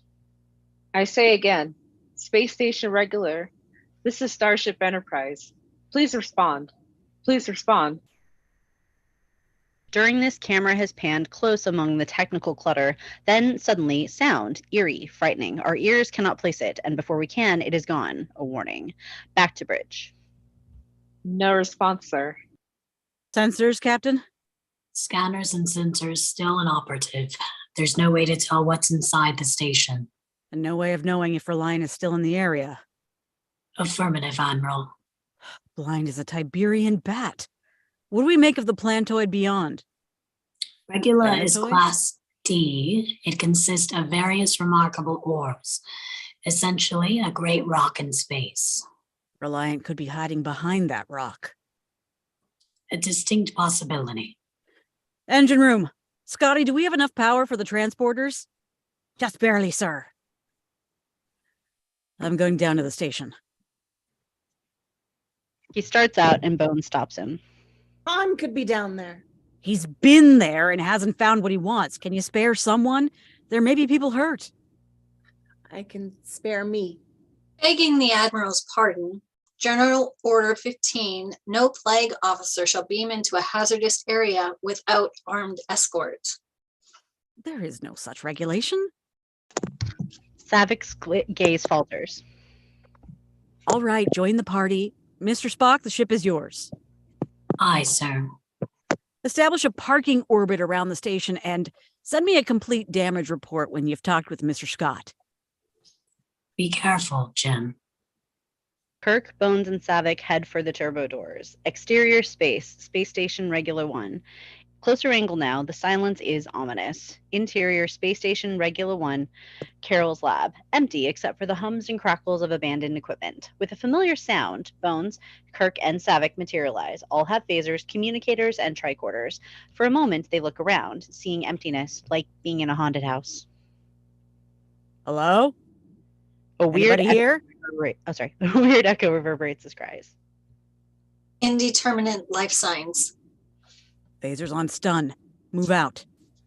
They separate. They separate.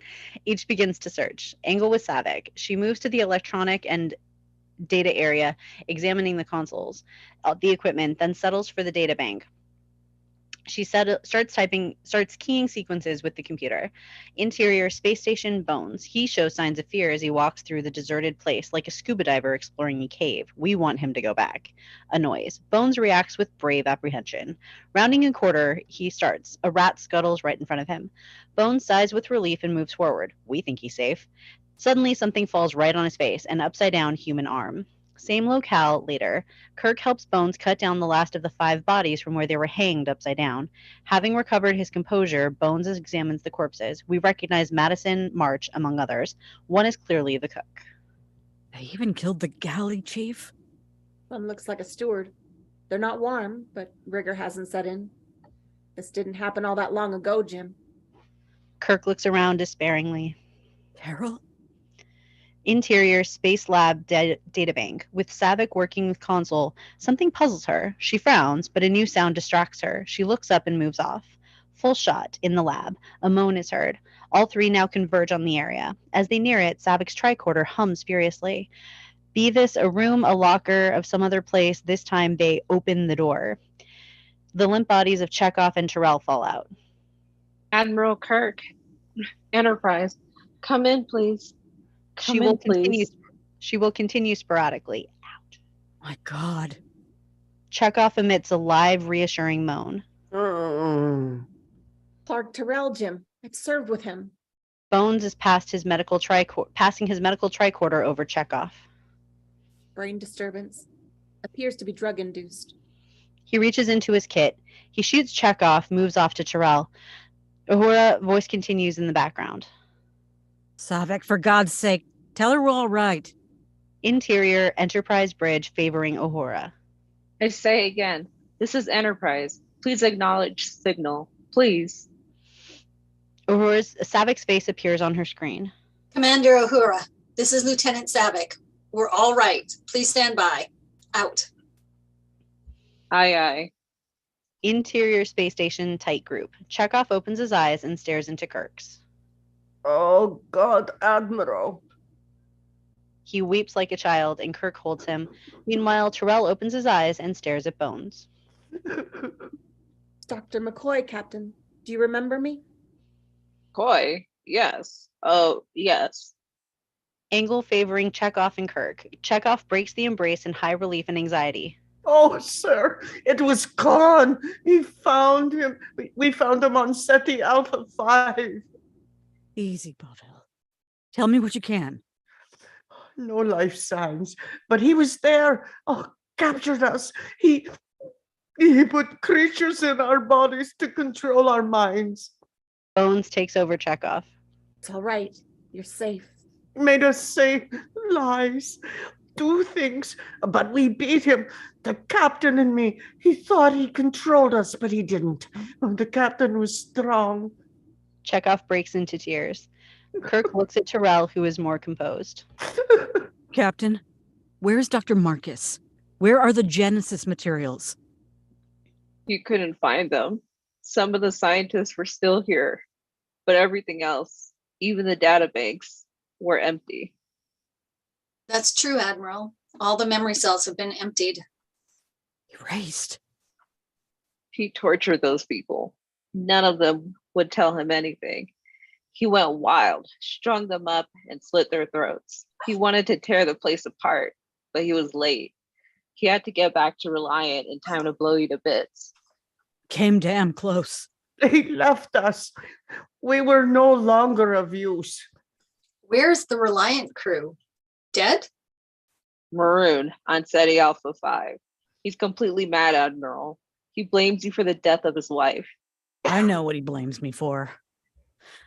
The escape pods are all in place. Where's the transporter room? Interior space station transporter room. Kirk, wearing his spectacles, studies the transporter consoles. Angle widens to reveal the transporter pods and the others' background. Did he make it down here? Chekhov and Terrell look at each other. They seem a bit stronger. It was not my impression. Oh, he spent most of the time trying to wring the information out of the people. Savick approaches Kirk. Anything? Kirk looks at her over the rise of his glasses. Somebody left the unit on. If everyone else was dead, it implies that no one remained to turn it off. Those people back there bought escape time for Genesis with their lives. Savick studies the console. It doesn't make sense. These coordinates are well within Regula, a planetoid we know to be lifeless and airless. If stage 2 was completed, it was underground. She said it was going to be underground. Stage 2 of what? Kirk gets it. Kirk to Enterprise. Damage report, Spock? Admiral, if we go by the book, like Lieutenant Savick, hours could seem like days. I read you, Captain. Let's have it. Fractional pause. The situation is grave, Admiral. We won't have main power for 6 days at least. Auxiliary power has temporarily failed, but maybe we can restore that in 2 days.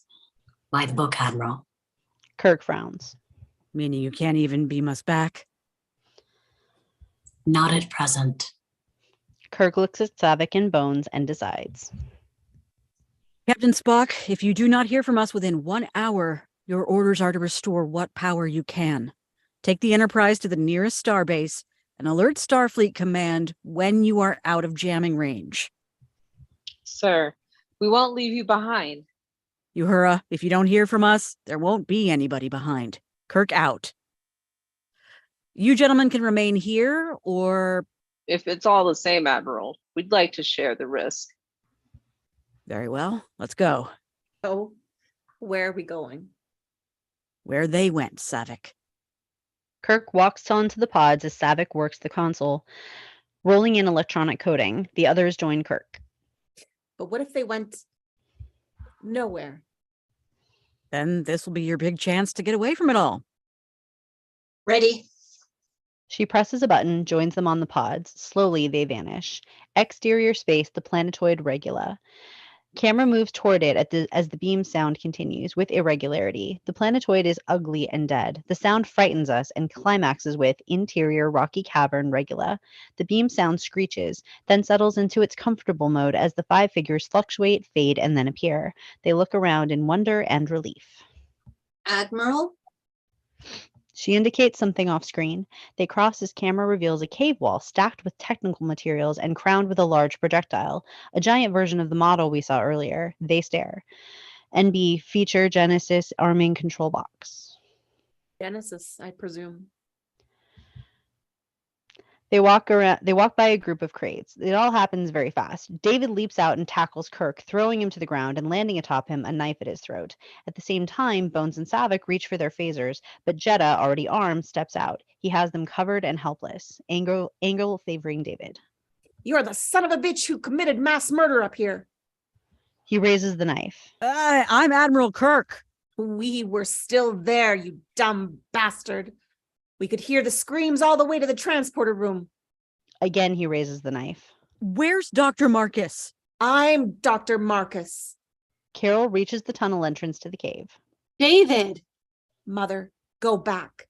Carol sees Kirk. Jim. Go back. I'm going to kill him. You do that, and you'll have murdered your father. All react. David and Kirk, facing each other, are turned to stone. Bones, Jeddah, and Chekhov turn to look at Carol, wondering. Terrell very casually takes the phaser from Jeddah.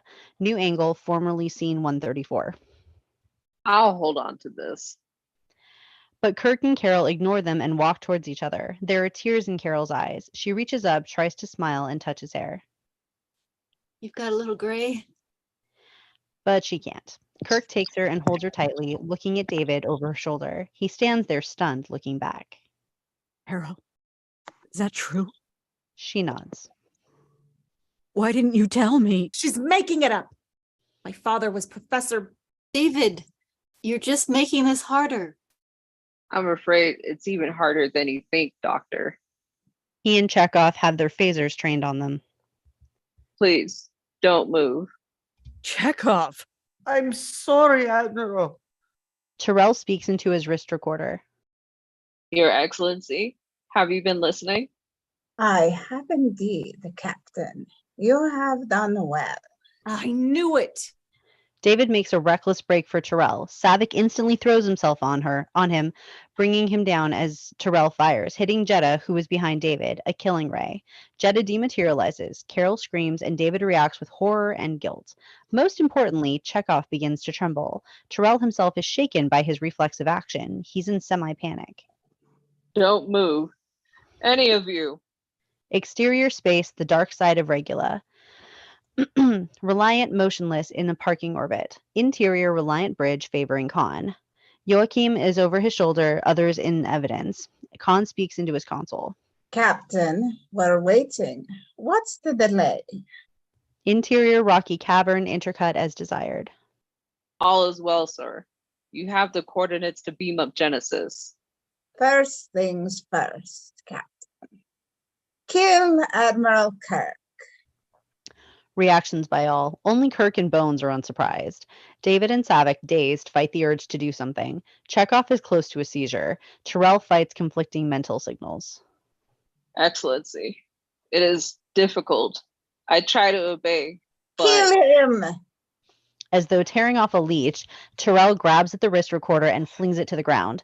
A shockwave of pain hits Terrell. He recovers, trembling, and tries to obey. Chekhov is shaking badly.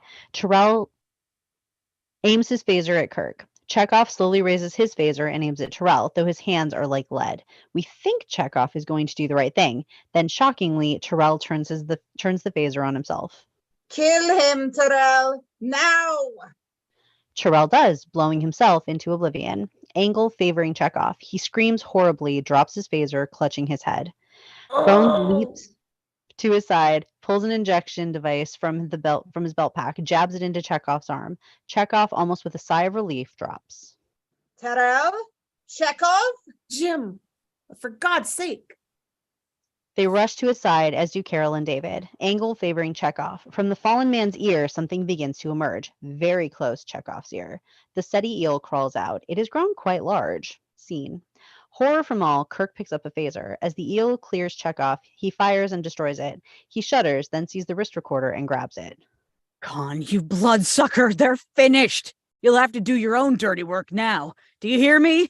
Do you? Interior Reliant Bridge. Kahn reacts to Kirk's voice, electronic shock. He clutches the communicator, eye whites rolling. Kirk, you are still alive, my old friend. Intercut is desired with Rocky Cavern favoring Kirk. Still, old friend. You've managed to kill just about everyone else, but like a poor marksman, you keep missing the target.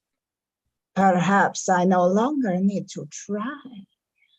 He punches in several buttons. In the rocky cavern, the transporter beam locks onto the Genesis torpedo and its arming control box. As Kirk and the others watch, horrified, Kahn beams up the materials. David tries to reach the torpedo, but Savick holds him fast. Let go. He can't.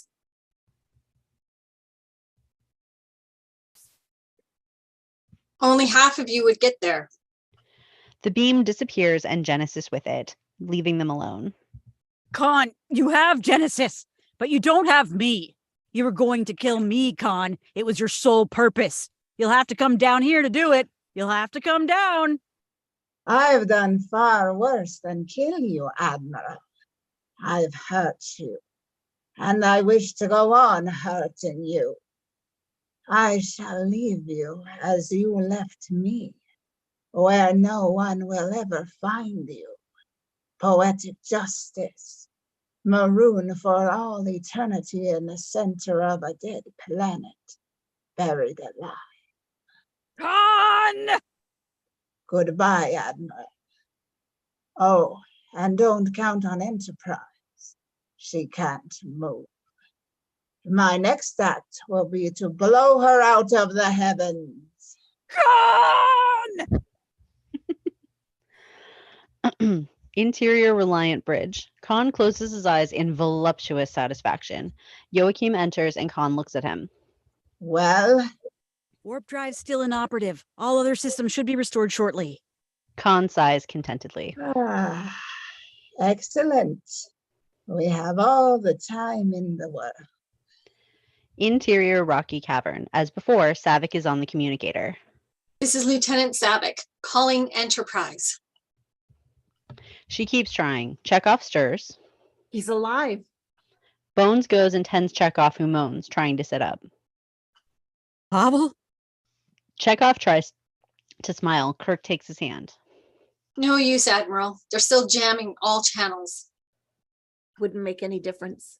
If Enterprise obeyed orders, she's long since gone. And if she couldn't obey, she's finished. So are we, it looks like. I don't understand. Who is responsible for all this? Who is Kahn? It's a long story. We appear to have plenty of time. You and your father can catch up on things. My father, I hope you realize another man has just been killed because of you, son. You shouldn't have tried to rush someone holding a primed phaser. Anyway, it isn't one man dead, it's two, in case you've lost count. David has been effectively spiked. Long silence. Do you have anything to eat? I don't know about anyone else, but I'm starved. How can you think of food at a time like this? Our first order of business is survival. There's food in the Genesis cave, enough to last a lifetime, should that be necessary. Thought this was Genesis.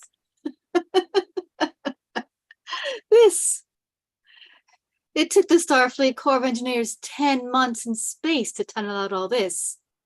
What we did in there, we did in a day. David, why don't you show Dr. McCoy and the lieutenant our idea of food? But we can't just sit here. Oh, yes, we can. Is there really something to eat? David looks to his father, who checks his watch, putting on his spectacles. David, please. Just to give us something to do, isn't it? Come on. Savick and Bones make to follow. Savick turns to Kirk. Merle? As your teacher, Mr. Spock, is fond of saying, I like to think there are always possibilities. Exterior space, dark side of Gamma. Reliant sits idle. Interior, rocky cavern. Carol sits on the ground. Chekhov's head is in her lap, looking up at Kirk. David was right, wasn't he? It's just to keep them busy. Why? Why didn't you tell me? How can you ask me that? Were we together? Were we gonna be? You had your world and I had mine. I wanted him in mine, not chasing through the universe with his father. Kirk turns away, overcome. She watches him. He's a lot like you in many ways. Nothing I could do about it. He's smarter, of course, that goes without saying. Most of Genesis really is his. Her joke doesn't take effect. He doesn't turn. This is it, isn't it? We're never going to get out of here. Kirk says nothing. Please, tell me what you're feeling. Kirk hesitates, comes back, and sits next to Chekhov. He changes Bones' compress on the ear as he finally speaks. There's a man I haven't seen in 15 years who thinks he's killed me. You show me a son who'd almost be happy to help him. My son. My life that could have been and wasn't. What am I feeling? I'm feeling old, worn out. Carol studies him. Gently, she sets Chekhov's head down on a sweater and then stands. Let me show you something that'll make you feel young. Young as when the world was new. She offers her hand. Kirk looks at Chekhov, who smiles, faint assurance. He'll be all right. Come. After a moment's hesitation, Kirk takes her hand and she leads him to the tunnel. Interior tunnel. Trucking before Carol and Kirk, a rising light falls on their faces as they walk. Then, with excitement, towards the source. Kirk races ahead. Kirk's POV moving through the tunnel toward an iridescent light at its end, blindingly beautiful with color. Intercut these two angles until we can hardly wait for Kirk to reach the end of the tunnel, and then, when it does, interior Genesis Cave promontory level, where the rock tunnel ends. Kirk comes out of the tunnel and his mouth drops open. Full shot, the Genesis Cave. Matt and FX, formerly scene 130. A huge cavern. Kirk is actually standing on the middle of it. Space extends vastly above and below his point of view. Like Eden, lush growth everywhere, waterfalls, and a cobalt blue sky high above where a round orb glows, sending light and warmth downward. There is a path from where Kirk stands down to the lower level, where Bones and the others are waiting and calling to him. Mist and haze waft gently across the cavern. Back to Kirk, as Carol comes up beside him. This? In a day? The Matrix formed in a day. The life forms grew later, at a wildly accelerated rate. Can I cook, or can't I? Interior Reliant Bridge. The turbo doors open and Joachim stands there. Impulse power restored. Kahn smiles. More than a match for poor enterprise. He punches at his console. Exterior space Regula. Reliant ominously pokes her nose into the lit side of the planet, heading for the Enterprise. Interior Reliant Bridge. Departing dark side Regula. Visual.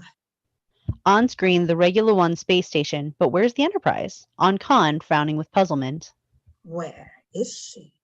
On screen, not a trace. Interior, Genesis Cave platform. Kirk and the others eat fruit from the huge, Matt, forest beyond. Chekhov has been moved to join them. Angle favoring David and Savick, who watches him. What are you looking at? The Admiral's son. Don't you believe it? Oh, I believe it. She almost smiles. David returns her stare and it throws her. What are you looking at? I don't know. Interior Genesis Cave, wider angle.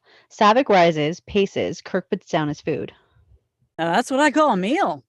Like the Garden of Eden. Only here, every apple comes from the tree of knowledge. Kirk watches Savick. What's on your mind, Lieutenant? Kobayashi Maru, sir. The what? The no-win scenario. And with what philosophy and Commander faces defeat. Are you asking me if we were playing out that scenario now, Lieutenant? On the test, sir, will you tell me what you did? I'd really like to know. Kirk looks at Bones, who smiles. Lieutenant, you are looking at the only Starfleet cadet who ever beat the no-win scenario. And almost got tossed out of the academy. He looks at his watch again, using his glasses. How? I reprogrammed the simulation so it was possible to rescue the ship. What? I changed the conditions of the test. I received a commendation for original thinking. I don't like to lose. Then you never faced that situation. Faced death. Till now. We each face death every day we're alive, Saavik. He picks up the communicator. Spock, this is Kirk. It's 2 hours. Are you about ready?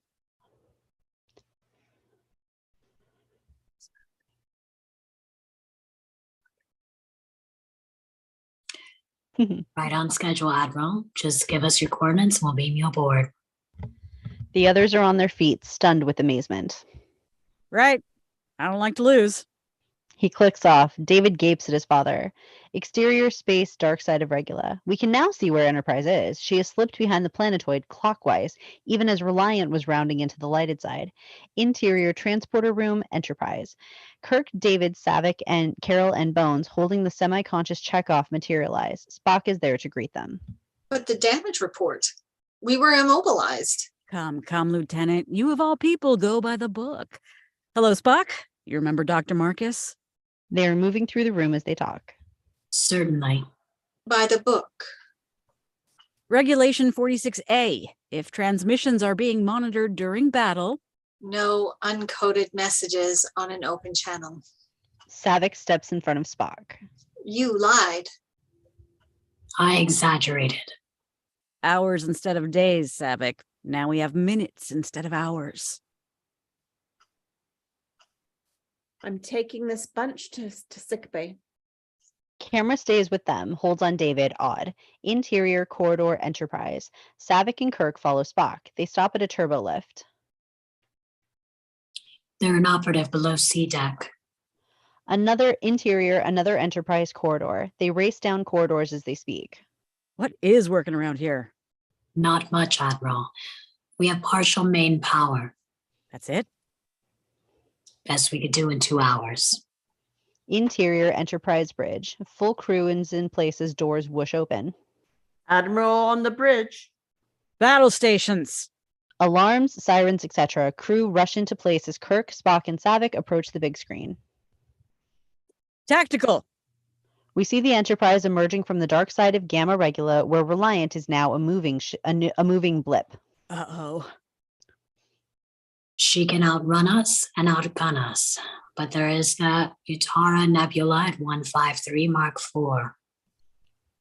Scotty, can we make it inside?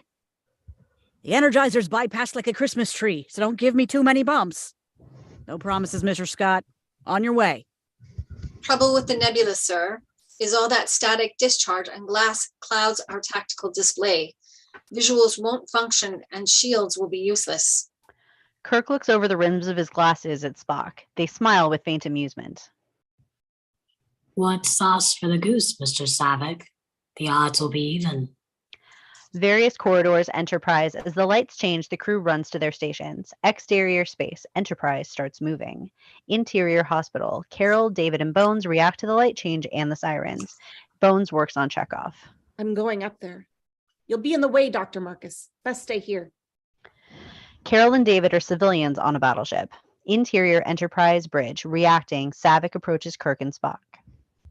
Admiral, what happens if Reliant fails to follow us into the nebula? Kirk and Spock exchange looks. I think we can guarantee she'll follow us, Mr. Saavik. Remember me to explain to you the concept of human ego. Best speed, Scotty. Exterior space. The Enterprise whooshes by camera, leaving Regula behind. Reliant now appears in the far background, and camera begins a move to her. Interior Reliant bridge. There. Full impulse power.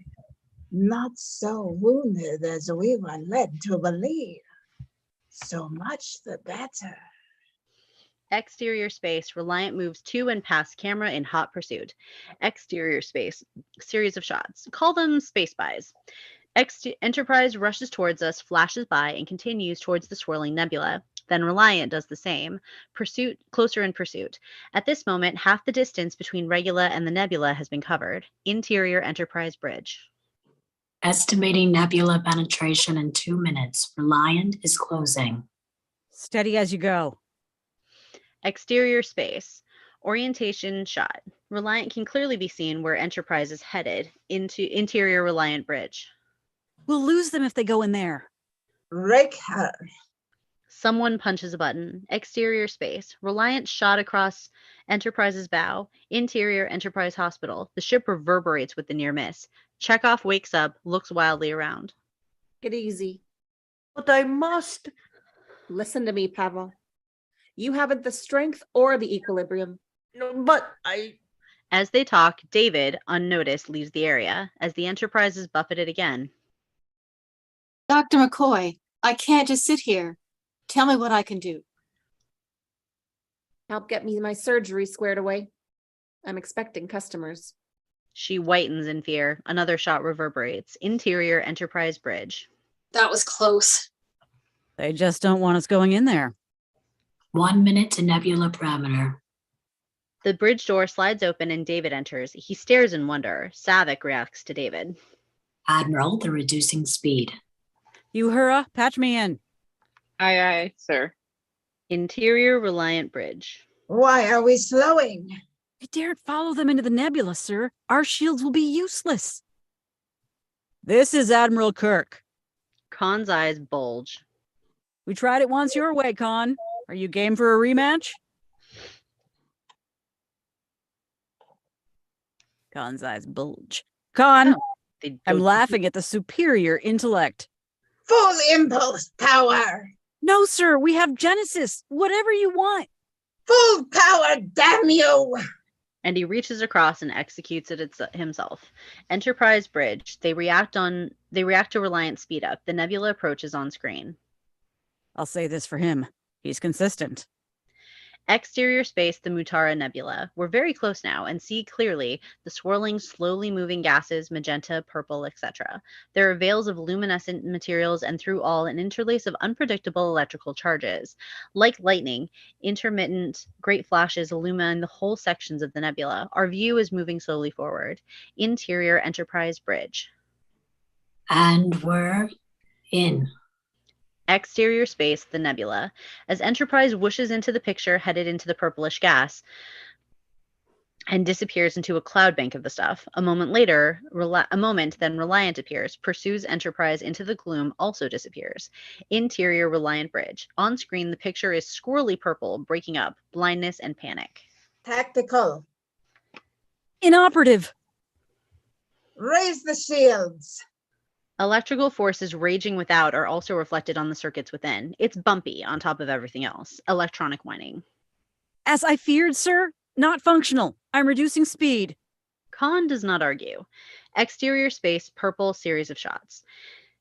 Cautiously, Reliant emerges from a massive cloud bank. Electrical discharge abound. Barely moving, she feels her way forward, alone. As the angle widens, a treat. Enterprise is above and behind Reliant.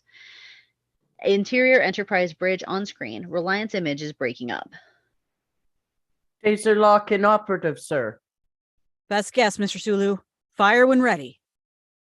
Sulu strains, then fires, just as an electrical disturbance bounces the bridge. Exterior space nebula. The bounce causes Sulu's phaser shot to go wide of the Reliant amid crackling discharges. Interior Reliant bridge. Rolls from the near-miss concussion. Aft torpedoes, fire! Exterior space nebula. Yes. Okay. Reliant is wide of the mark with a photon torpedo, a blinding electrical discharge. When it clears, Enterprise appears to be alone. Interior Enterprise bridge. On screen, nothing but magenta amid picture breakup. Hold your course. Look sharp. At what? Exterior nebula intercut with bridge. Enterprise feeling its way. On bridge, POV on screen, all peer into the lousy picture, occasional electrical flashes. Exterior Space Nebula. Still Enterprise moves forward, a large flash, a sudden glimpse, Reliant boring in on collision course. Interior Enterprise bridge, a sudden clearing on screen. It's the Reliant. Evasive, starboard! Hard over, but not fast enough. Reliant fires a phaser. Series of shots. Reliant's phaser shot hits the Enterprise torpedo room in dorsal fin area of ship. Interior Enterprise torpedo room. An explosion rocks the room and interior Enterprise bridge. The bridge rattles from the explosion below. Sulu is thrown from his chair. Saavik leaps to her post. Phaser bank 1, fire! Interior Space Nebula. Oh, exterior Space Nebula. The Enterprise fires a phaser and delivers a raking shot, which rips across the side of Reliant's primary hull. Interior Reliant bridge, formerly seen 205. The bridge is damaged. Joachim and some others are wounded. Joachim. For the first time, his friend wounded, Kahn hesitates, holds him. Yours is the superior. I shall avenge you. New angle. She veers to one side with the impact and disappears into a deep purple mass. Exterior Enterprise bridge. Sulu is being helped by David. Damage, Scotty. Interior engine room. Bones is there, helping some crewmen. The reactor room flashes a red warning light and glows with a blue light. The air is heavy with smoke, but the doors, damaged earlier, still hold. Admiral, I've got to take the mains off the line. The Energizer's shaken loose and I can't get in there to fix her. Radiation. Interior Enterprise bridge. All right, we'll do the job with auxiliary power. The bridge door opens and closes. Chekhov, faint, stands there. Could you use another hand, Admiral? Man the weapons console, Mr. Chekhov. Angle favoring David as the others react to Chekhov taking his place. Quiet. Spock? Spock is bent over the scanner. Sporadic energy readings, port side, aft. Could be an impulse turn. He won't break off now. If he followed me this far, he'll be back. But from where? He's intelligent, but not experienced. His pattern indicates two-dimensional thinking. Kirk looks at him and smiles. Mr. Saavik, I'll stop. I'll stop, sir. Descend 10,000 meters. Stand by photon torpedoes. Exterior Space Nebula, Reliant in purplish mass, banking slightly, completing a long turn, then boring ahead. Exterior Space Nebula, as Reliant emerges from the dark blue mass into a clear, almost tranquil space. Reliant, moving slowly, stops as if looking around. Interior Reliant bridge, the screens are empty. Where is he? Where in God's name is he? Exterior Space Nebula, Reliant motionless in the foregrounds amid occasional flashes. Now behind Reliant and from below, like a great whale rising from the depths, Enterprise rises vertically, slowly passing the unsuspecting enemy. When Enterprise is above, behind, and quite close, interior Enterprise bridge, Reliant on screen, intermittent but clear. Torpedoes ready, sir. Fire! Series of shots. A, exterior Enterprise fires torpedo, one of which hits, destroying Reliant's weapons pod on top. B, interior Reliant. C, explosions rock the interior of Reliant. D, exterior Enterprise fires 2 more times. The first causes general damage. The second, close behind, blasts Reliant's port engine off into space, debris scattering. E, interior Reliant bridge is devastated. Kahn is blown from his chair and we are uncertain of his fate. Exterior Space Nebula. Reliant, now a scarred, battered hulk, her main hull still intact, but dead in space. Interior Enterprise bridge, no cheers, just deadly professionalism. Ceasefire. Look sharp. Power level's quite low, sir. Mr. Scott, can you get the mains back online? I'll need 10 minutes, sir, till the radiation dissipates. You heard us send a commander. Reliant, prepare to be boarded. Aye, sir. Interior Reliant bridge, amid the smoke and ruins, we see no signs of life. Commander, Reliant, this is Enterprise. Surrender and prepare to be boarded. Repeat. In foreground, chillingly, Kahn rises into shot by the main console. He is horribly burned, and it is clear he is clinging to life by his will. No, Kirk. The game's not over. As Uhura's voice continues off screen, Kahn pulls himself into a chair at the console, one of his hands useless at his side. To the last I will grapple with thee. Painfully, with one good arm, he starts arming the Genesis console. Interior Reliant transporter room. There sits the Genesis torpedo. Lights starts blinking in response. As we watch, the child we met on SETI Alpha walks to the torpedo and smiles at the lights. Interior Enterprise bridge. Enterprise to Reliant, you are ordered to surrender your vessel. Respond. Nothing, sir. We'll beam aboard.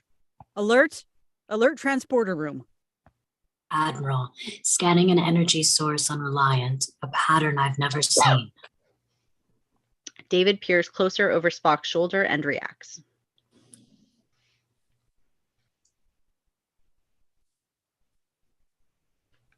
It's the Genesis wave. What? He's on a build-up to detonation. How soon? We've been coded 4 minutes. We'll beam aboard and stop it. You can't. The briefest stunned moment, Kirk hits the intercom. Scotty, I need warp speed in 3 minutes or we're all dead. Scotty! Spock leaps from his place and disappears through the bridge doors. Savick, get us out. Best speed. Aye, sir. Exterior Space Nebula. Enterprise backs away from Reliant. Her speed is painfully slow. Interior Reliant bridge. On screen, Enterprise, intermittent image, backs away. Kahn smiles triumphantly through his pain. An electronic power sound has been building. No, you can't get away. From hell's heart I stab at thee. For hate's sake, I spit my last breath at thee. And I squish your head. Kahn topples forward dead. They whine continues to build chillingly. Interior Enterprise engine room. Spock rushes in. Bones ministers to Scotty in the background. Spock sizes up the situation, starts for the radiation room, and Bones intercepts him. Are you out of your Vulcan mind? No human can tolerate the radiation loose in there. But as you are so fond of observing, Doctor, I'm not human. You're not going in there. I'm afraid I can't stop to discuss this logically. He gives Bones the Vulcan nerve pinch. Bones goes down. Spock presses the access button and enters the reactor room, a separated area behind radiation-proof glass and metal, red flashing lights and an iridescent blue glow within. Angle on Scotty and Bones. Spock! Get out of there! Interior Enterprise reactor room. Bathed in blue light, arcing energy around him, Spock is a silhouetted figure as he goes to work, door closing behind him. Exterior Space Reliant. The whine increasing, the dead ship Reliant alive with danger. Exterior Space Nebula Enterprise. A snail's pace compared to the escape speed needed. Interior Enterprise bridge.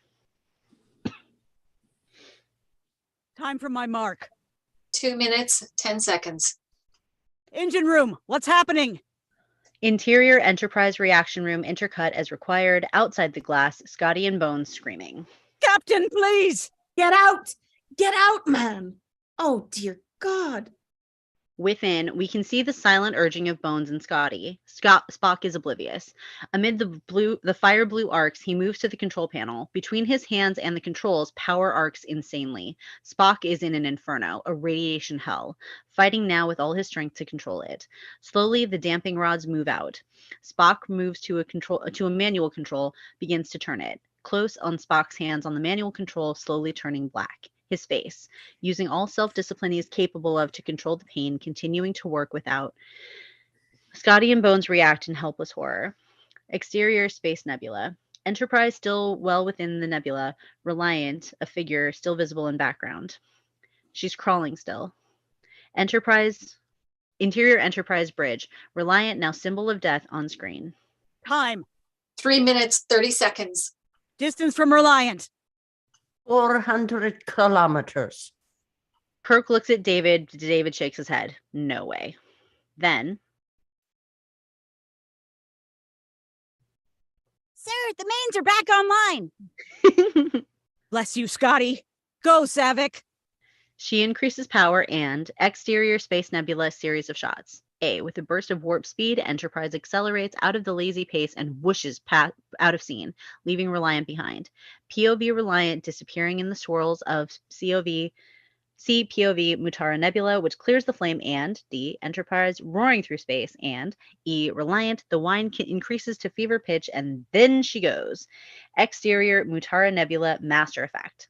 As Reliant goes, so does the nebula. The Genesis effect we saw in its earliest experiments now seems familiar on a gigantic cosmic scale. The blinding flash at first, followed by the same tumbling turbulence of the miniature test. It is awesome. Interior Enterprise bridge. The bridge doors open and Carol appears. Instinctively, she draws near her son. Finally, Kirk turns, sees Carol. Reduce speed. My God, Carol. Look at it. On screen and intercut, Genesis tumbles and starts evolving, a moment in history. Engine room. Well done. Scotty? Jim, you'd better get down here. Hurry. The tone frightens Kirk. Saavik, take the Kahn. He moves through the doors quickly, leaving the rest staring at the new world evolving. Interior stairway to engine room, it is endless. Kirk runs forever, feet pounding down, down, down. Exterior space and on screen, the clouds tumble and move. New things lie beyond. Interior stairs. Kirk races. Interior Enterprise engine room. Kirk emerges to encounter Scotty and Bones. Their looks tell him. He sees the flashing light over the reactor room. He dashes for the control panel. Bones grabs him. No, sir. You'll flood the whole compartment. He'll die. He's dead already, Jim. Kirk's eyes bulge. Oh, God. Angle at reactor room glass door. With stunned understanding, Kirk stumbles to the door, sees Spock on his knees, hands blackened, face cracked with radiation lines and scars. Spock shakes his head. With a feeble hand, he reaches the intercom button. Filtered communication. Spock? The ship. Out of danger. Yes. Spock is satisfied. He fights for breath. Don't grieve, Admiral. It's logical. The good of the many outweighs. He almost keels over. Kirk has tears streaming down his face. The good of the few. Or the one. He props a hand on the glass to support himself. Kirk's hand reflexively goes to match Spock's on the other side of the glass. I never took the Kobayashi Maru test until now. What do you think of my solution? Spock. I have been and always will be your friend. Live long and prosper. Spock falls. Bones and Scotty react. No! Admiral, you've got to see this. There's new life, a whole new world, a Genesis world. But Kirk is past hearing or caring. He is huddled up against the glass, destroyed. Bones looks on, helpless. Dissolve 2, exterior space, a spectacular look at Carol's planet being born. Camera pulls back to reveal the ship's company in full dress uniform, assembled for the ship's burial service. Over the pullback, we hear, in accordance with the traditions of Starfleet and of Article 184 Starfleet regulations, we are assembled here today to pay final respects to our honored dead. Carol and David are prominently featured. David watching Kirk attentively. So are Sulu, Uhura, Chekhov, and Saavik. Bones stands next to Kirk. Scotty carries his bagpipes. Saavik wears her hair down.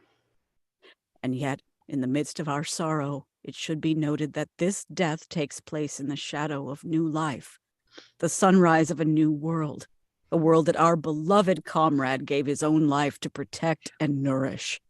He did not feel that sacrifice a vain or empty one, and we will not debate his profound wisdom in these proceedings. Of my friend, I can only say this, that of all the souls I have encountered in my travels, his was the most human. He tries to go on, but catches Bones' face. Bones is streaming tears. Kirk can't go on. Lieutenant Saavik. Angle the group. Saavik steps up forward. We commend the soul of our brother departed. We love, we commit his body to the depths of space. Honors. Hop. All Starfleet personnel salute. Scotty begins to pipe an odd blare, which mellows into amazing grace. Kirk nods a signal. The capsule, a gleaming black projectile, is carried by pallbearers into the launching chamber, which locks behind it. At a hand signal from a torpedoman, the projectile is fired. Noise. Exterior space. Spock's remains seen on their way to the new world. The capsule grows too small to see. The bagpipe stop. Interior torpedo room. Return. Hop. The salute drops. Lieutenant, She steps to him and they exchange salutes. after you dismiss the company, you will take the watch, set course for SETI Alpha 5, and we'll pick up survivors. Aye, sir. I'll be in my quarters if needed, but I would prefer.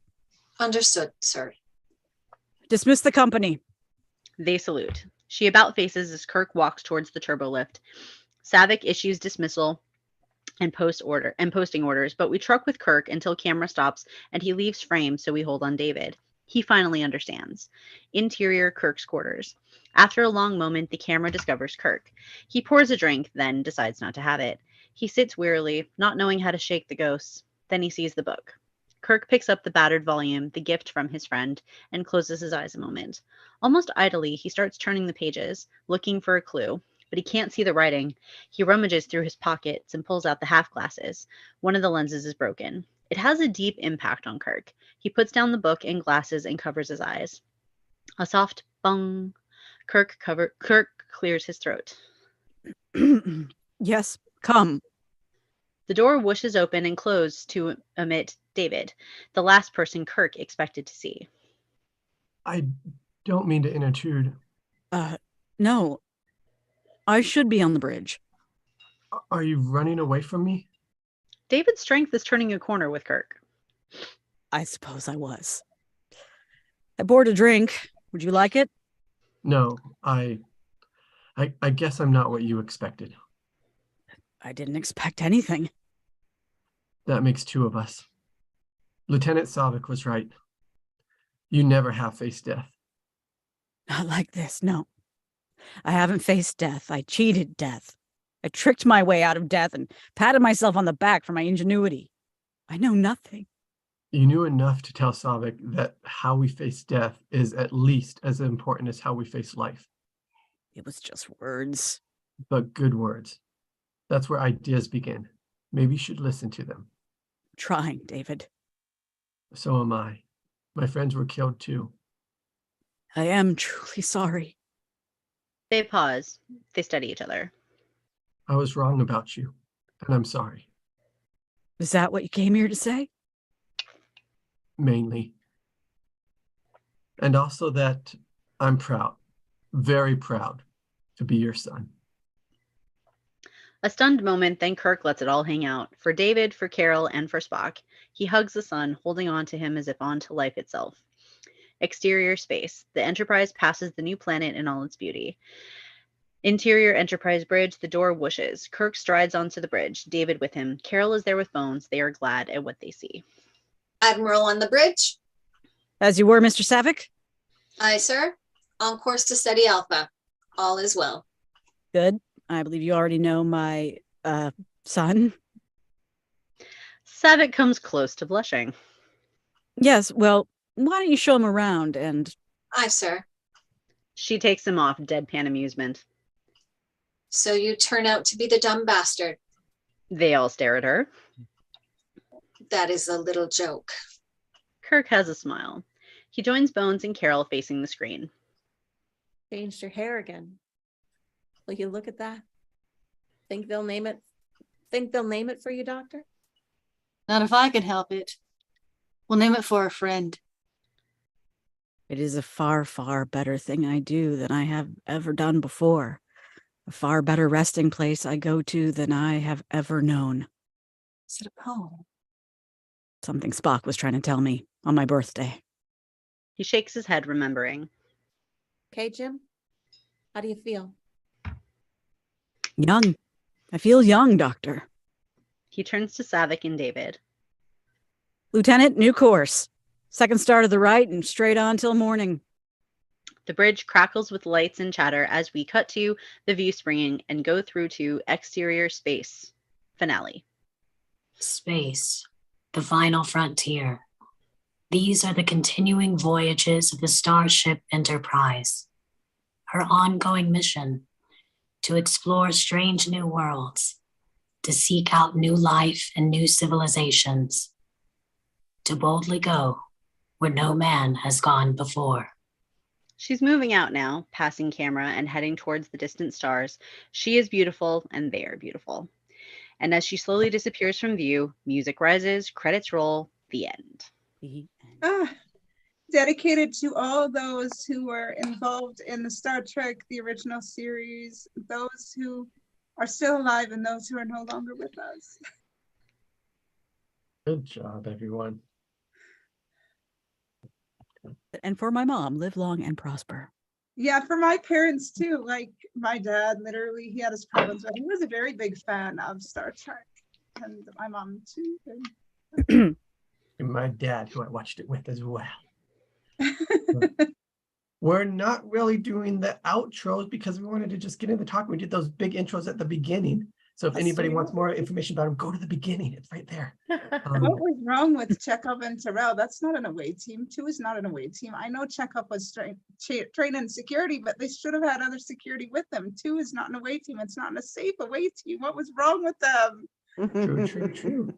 But that's a plot hole. But if anybody does need to go, then no, I do. All yes, right. I'll be leaving early, but it was great to be back on tonight. Thank you for having me. Oh, Nisha, I'm so proud of you. Oh, thank you for coming I'm happy on theme. Yes, with the red headphones too. Right, all red everything. Right, and so I will see all of you next Tuesday. All right. Looking forward to it. Cheers. See you next Tuesday. Hey, don't say that. What? Don't say that. What did I say? See you next Tuesday. Jacob, that's dirty. If you didn't draw attention to it, figure it out later. I'll have to look it up on incognito using something client. with my internet. Like my phone is freezing up a bit, so it's my internet, not the computer. And I think Angelina has to go tonight too. So we thank her for all her work with the help casting and casting, streaming and reading. So good night, Angelina. Good night, Angelina. Like how she emerged from the space void. And then back away from it. All right. Oh, cute little